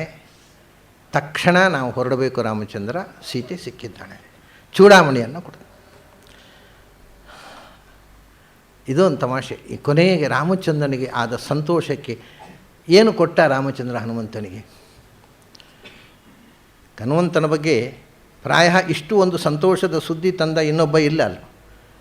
ಬದುಕಿದ್ದಾಳೆ ಅನ್ನುವುದೇ ಗೊತ್ತಿಲ್ಲ, ಎಲ್ಲಿದ್ದಾಳೆ ಅಂತ ಗೊತ್ತಿಲ್ಲದ, ತನಗೆ ಅತ್ಯಂತ ಪ್ರೀತಿಪಾತ್ರಳಾದ ತನ್ನ ಮಡದಿಯ ಸುದ್ದಿಯನ್ನು ಮೊದಲ ಬಾರಿ, ಯಾರಿಗೂ ಗೊತ್ತಿಲ್ಲದಂಥ ಸುದ್ದಿಯನ್ನು ಮೊದಲ ಬಾರಿ ಹುಡುಕಿ ತಂದ ಹನುಮಂತನಿಗೆ ಏನು ಕೊಡಬೇಕು ಅಂತ. ಸೀತೆ ಕೊಟ್ಟದ್ದನ್ನು ನಾನು ನಿನ್ನೆ ಹೇಳಿದೆ. ಅವನು ತನ್ನ ಕೊರಳಲ್ಲಿದ್ದ ಮುತ್ತಿನ ಹಾರವನ್ನೇ ಸೀತೆ ಕೊಟ್ಟಳು ಹನುಮಂತನಿಗೆ. ನಿನಗೆ ಅತ್ಯಂತ ಇಷ್ಟವಾದ ವ್ಯಕ್ತಿಗೆ ಯಾರ ಮೇಲೆ ತುಂಬ ಸಂತೋಷ ಆಗಿದೆ ನಿನಗೆ, ಅವಳಿಗೆ ಈ ಉಡುಗೊರೆ ಕೊಡುವಂಥ. ರಾಮಚಂದ್ರನೇ ಹೆಂಡತಿಗೆ ಕೊಟ್ಟ ಮಾಲೆಯನ್ನು ಅವಳು ತೆಗೆದು ಹನುಮಂತನಿಗೆ ಕೊಟ್ಟುಬಿಟ್ಟಿದ್ದಾಳೆ. ರಾಮಚಂದ್ರ ಏನು ಕೊಟ್ಟ ಅಂತ ರಾಮಚಂದ್ರ ಹೇಳ್ತಾನೆ, ಏನು ಕೊಡಲಿ ಹನುಮಂತ ನಿನಗೆ ಕೊಡಬೇಕಾದ, ನೀನು ಮಾಡಿದ ಮಹಾಕಾರ್ಯಕ್ಕೆ, ನೀನು ಮಾಡಿದ ಉಪಕಾರಕ್ಕೆ ಪ್ರತಿಯಾಗಿ ಕೊಡಲಿಕ್ಕೆ ಏನೂ ಇಲ್ಲ ನನ್ನ ಹತ್ರ ಅಂತಂದ್ಬಿಟ್ಟು. ಏನು ಕೊಟ್ಟರು ಕಡಿಮೆ. ಅಂದೇನು? ರಾಮೋಪಿ ನಾಣ್ಯದ ಅನುದಾತು ಮಮುಷ್ಯಯೋಗ್ಯಂ ಅತ್ಯಂತ ಭಕ್ತಿ ಪರಮಸ್ಯ ವಿಲಕ್ಷ್ಯ ಕಿಂಚಿತ್ ಸ್ವಾತ್ಮ ಪ್ರಧಾನಮಧಿಕಂ ಪವನಾತ್ಮಜಸ್ಯ. ಅವನು ಹೇಳ್ತಾನೆ, ಅಪ್ಪ ನಿನಗೆ ಕೊಡಲಿಕ್ಕೆ ಏನೂ ಇಲ್ಲ. ಈಗ ನನ್ನ ಸೀತೆ ಸಿಕ್ಕಿದರೆ ನಾನು ಏನು ಕೊಡಬಲ್ಲೆ ಸೀತೆಗೆ? ಸೀತೆ ಸಿಕ್ಕಿದ ತಕ್ಷಣ ಗಟ್ಟಿಯಾಗಿ ಅಪ್ಕೋತೇನೆ ಅವಳನ್ನು, ಅಷ್ಟೇ, ಇನ್ನೇನು ಕೊಡಲಿಕ್ಕೆ. ನನ್ನ ಸೀತೆ ಅಂತ ಪ್ರೀತಿಯಿಂದ ಅಪ್ಕೋತೇನೆ, ನಾನು ನಿನಗೂ ಅಷ್ಟೇ ಕೊಡಬಲ್ಲೆ ಅಪ್ಪ ಅಂತ ಹನುಮಂತನ ಗಟ್ಟಿಯಾಗಿ ಅಪ್ಪಿಕೊಂಡಂತೆ. ಇದಕ್ಕಿಂತ ದೊಡ್ಡದು ಏನೂ ಇಲ್ಲ ನನ್ನ ಹತ್ರ ಕೊಡಲಿಕ್ಕೆ. ನೀನು ಮಾಡಿದ ಉಪಕಾರಕ್ಕೆ ಕೊಡಲಿಕ್ಕೆ ಏನು ಕೊಟ್ಟರು ಸಣ್ಣದು. ನಾನು ನನ್ನನ್ನೇ ನಿನಗೆ ಕೊಟ್ಟುಕೊಂಡಿದ್ದೇನೆ. ಇದು ಆಲಿಂಗನ ಅಂದರೆ ನಾನು ನನ್ನನ್ನು ನಿನಗೆ ಕೊಟ್ಟಿದ್ದೇನೆ. ರಾಮ ನಿನ್ನವ,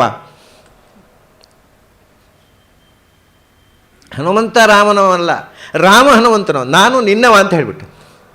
ನಿನ್ನ ವಶ ನಾನು, ನೀನು ಏನು ಹೇಳಿದರೆ ಹಾಗೆ. ನಾನು ನಿನ್ನ ಸೊತ್ತು. ಸ್ವಾತ್ಮಪ್ರಧಾನಮಧಿಕಂ ಪವನಾತ್ಮಜಸ್ಯ ಕುರ್ವನ್ ಸಮಾಶ್ಲಿಷದಂ.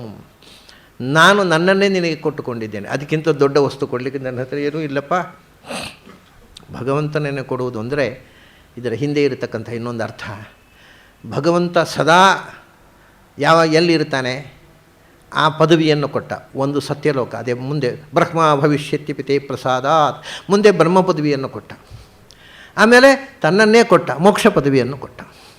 ಅದು ಇದ್ದದ್ದು. ಇಲ್ಲಿ ನನಗೆ ನಾನು ಕೊಡಲಿಕ್ಕೆ ನಾನು ನೀನು ಕೊಟ್ಕೊಳ್ಳೋದು ಬಿಟ್ಟು ಇನ್ನೇನೂ ಕೊಡಲಿಕ್ಕೆ ನನ್ನ ಹತ್ರ ಇಲ್ಲಪ್ಪ ಅಂತ ತನ್ನನ್ನೇ ತಾನು ಹನುಮಂತನಿಗೆ ಕೊಟ್ಟು ಅವನನ್ನು ಗಾಢವಾಗಿ ಅಪ್ಪಿಕೊಂಡ. ನಾನು ಹನುಮಂತ ಸೀತೆಯ ಸಂಭಾಷಣೆಯ ನಂತರದ ಭಾಗವನ್ನು ಬಹಳ ಸಂಕ್ಷೇಪ ಮಾಡಿ ಮುಕ್ತಾಯ ಮಾಡಿದೆ. ಯಾಕೆಂದರೆ ಅಲ್ಲಿ ತುಂಬ ವಿಸ್ತಾರವಾಗಿದೆ ರಾಮಾಯಣದಲ್ಲಿ ಆ ಕಥಾಭಾಗ. ರಾವಣನ ಜೊತೆಗೆ ಸಂಭಾಷಣೆ ಎಲ್ಲವೂ. ಆದರೆ ಬರೇ ಈ ಸುಂದರಕಾಂಡವೇ 15 ದಿವಸ ಮಾತಾಡುವಷ್ಟು ವಿಷಯಗಳಿವೆ ಅದರಲ್ಲಿ. ಅದು ನಾವು ಒಂದು ಘಟ್ಟದಲ್ಲಿ ಅದನ್ನು ಸಂಕ್ಷಿಪ್ತವಾಗಿ ಹನುಮಂತನ ಕೊಡುಗೆ, ಅದಕ್ಕೆ ರಾಮಚಂದ್ರನ ಕೊಡುಗೆ. ರಾಮಚಂದ್ರ ಹೇಳಿದ, ಯಾವುದು ನಿನಗೆ ನನ್ನ ಹತ್ರ ಕೊಡಲಿಕ್ಕೆ ಇನ್ನೊಂದು ಸೊತ್ತಿಲ್ಲ, ನನ್ನನ್ನೇ ನಾನು ನಿನಗೆ ಕೊಟ್ಟುಕೊಂಡಿದ್ದೇನೆ ಅಂಥ ಭಗವಂತ ತನ್ನನ್ನೇ ತಾನು ಕೊಟ್ಟುಕೊಂಡಂಥ ಒಂದು ಮಹಾ ಸಾಧನೆ ಮಾಡಿದ ಹನುಮಂತ. ಅವನ ಅದಕ್ಕೋಸ್ಕರ ನೋಡಿ ಹನುಮಂತನ ಬಗ್ಗೆ ಹೇಳುವಾಗ, ಜ್ಞಾನೇ ವಿರಾಗೇ ಹರಿಭಕ್ತಿ ಭಾವೇ ಧೃತಿ ಸ್ಥಿತಿ ಪ್ರಾಣ ಬಲೇಶು ಯೋಗೇ ಬುದ್ಧೌ ಚ ನಾನ್ಯ ಹನುಮತ್ ಸಮಾನ ಪುಮಾನ್ ಕದಾಚಿತ್ ಕ್ವಚ ಕಶ್ಚನೈವಾನ್. ಇದು ಶಾಸ್ತ್ರ ಜ್ಞಾನದಲ್ಲಿ. ಜ್ಞಾನ ಅಂದರೆ ಶಾಸ್ತ್ರದ ಅರಿವು. ಶಾಸ್ತ್ರದ ರಹಸ್ಯವನ್ನು ತಿಳಿದವರಲ್ಲಿ, ಜ್ಞಾನಿಗಳಲ್ಲಿ ಹನುಮಂತನಿಗೆ ಸಾಟಿಯಾದ ಇನ್ನೊಬ್ಬ ಇಲ್ಲ. ಶಾಸ್ತ್ರ ಓದಿ ವೈರಾಗ್ಯ ಬಾರದೇ ಇದ್ದವರು ಇರ್ತಾರೆ. ಶಾಸ್ತ್ರ ಓದಿದರೂ ವೈರಾಗ್ಯ ಬರಬೇಕು ಅಂತೇನೋ ನಿಯಮ ಇಲ್ಲ. ಆದರೆ ಇವನು ವಿರಾಗೇ, ಪರಮ ವಿರಕ್ತಿ, ಯಾವುದರಲ್ಲಿಯೂ ಆಸಕ್ತಿ ಇಲ್ಲ, ಯಾವ ಆಸೆಯೂ ಇಲ್ಲ, ಮಹಾವಿರಕ್ತಿ. ಭಗವಂತನ ಜ್ಞಾನ, ಪ್ರಪಂಚದ ಎಲ್ಲ ವಸ್ತುಗಳಲ್ಲಿ ವಿರಕ್ತಿ, ಮತ್ತು ಜ್ಞಾನೇ ವಿರಾಗೇ ಹರಿಭಕ್ತಿ ಭಾವೇ, ನಿರಂತರ ಭಗವಂತನಲ್ಲಿ ಭಕ್ತಿ. ಅವನಿಗೆ ಒಂದೇ, ನಿನಗೇನು ಬೇಕು ಅಂತ ರಾಮ ಕೇಳಿದಾಗ, ನನಗೇನೂ ಬೇಡ, ನನಗೆ ನೀನು ಬೇಕು ಅಂತ ಹೇಳಿದ್ದು. ಭಗವಂತನಲ್ಲದೆ ಇನ್ನೇನೂ ಬೇಡ. ಏಕಾಂತಾನಾಂ ನಕಸ್ಸಿದರ್ಥೇ ನಾರಾಯಣೋ ದೇವ. ಮೋಕ್ಷ ಬೇಡ ಅಂತ ಬೇಕು ಅಂತಲೂ ಕೇಳಲಿಲ್ಲ. ನನಗೆ ಮೋಕ್ಷವೂ ಬೇಡ, ನನಗೆ ನೀನು ಬೇಕು. ಅಂದರೆ ಮೋಕ್ಷ ಬಯಸಿ ಪಡೆಯುವುದಕ್ಕಿಂತ ಅದನ್ನೂ ಬಯಸದೆ ಪಡೆಯುವುದು ದೊಡ್ಡದು. ಅದನ್ನು ಸಾಧಿಸಿದ್ದವ ಹನುಮಂತ. ಹರಿಭಕ್ತಿ ಭಾವೇನು, ಭಗವಂತ ನನಗೆ ಏನು ಬೇಕು ಅಂದರೆ ನನಗೆ ನಿನ್ನಲ್ಲಿ ಅಚಲವಾದ ಭಕ್ತಿ ಕೊಡು, ಇನ್ನೇನೂ ಬೇಡ.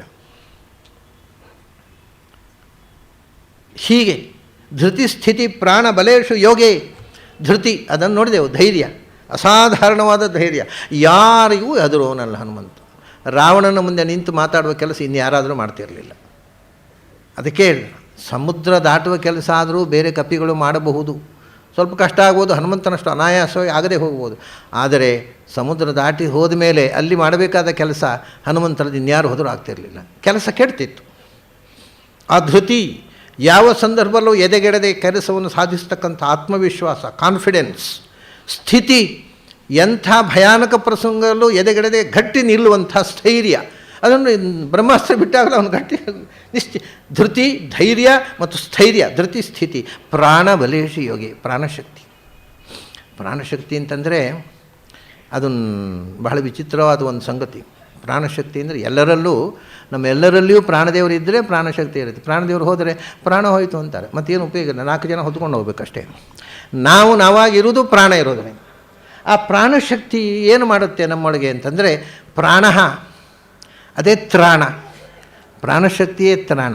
ನಮ್ಮ ದೇಹದಲ್ಲಿ ನೋಡಿ, ಹಿಂದೆ ಒಂದು ಪ್ರಸಂಗ ನಡೆದಿತ್ತು ವಿದೇಶದಲ್ಲಿ.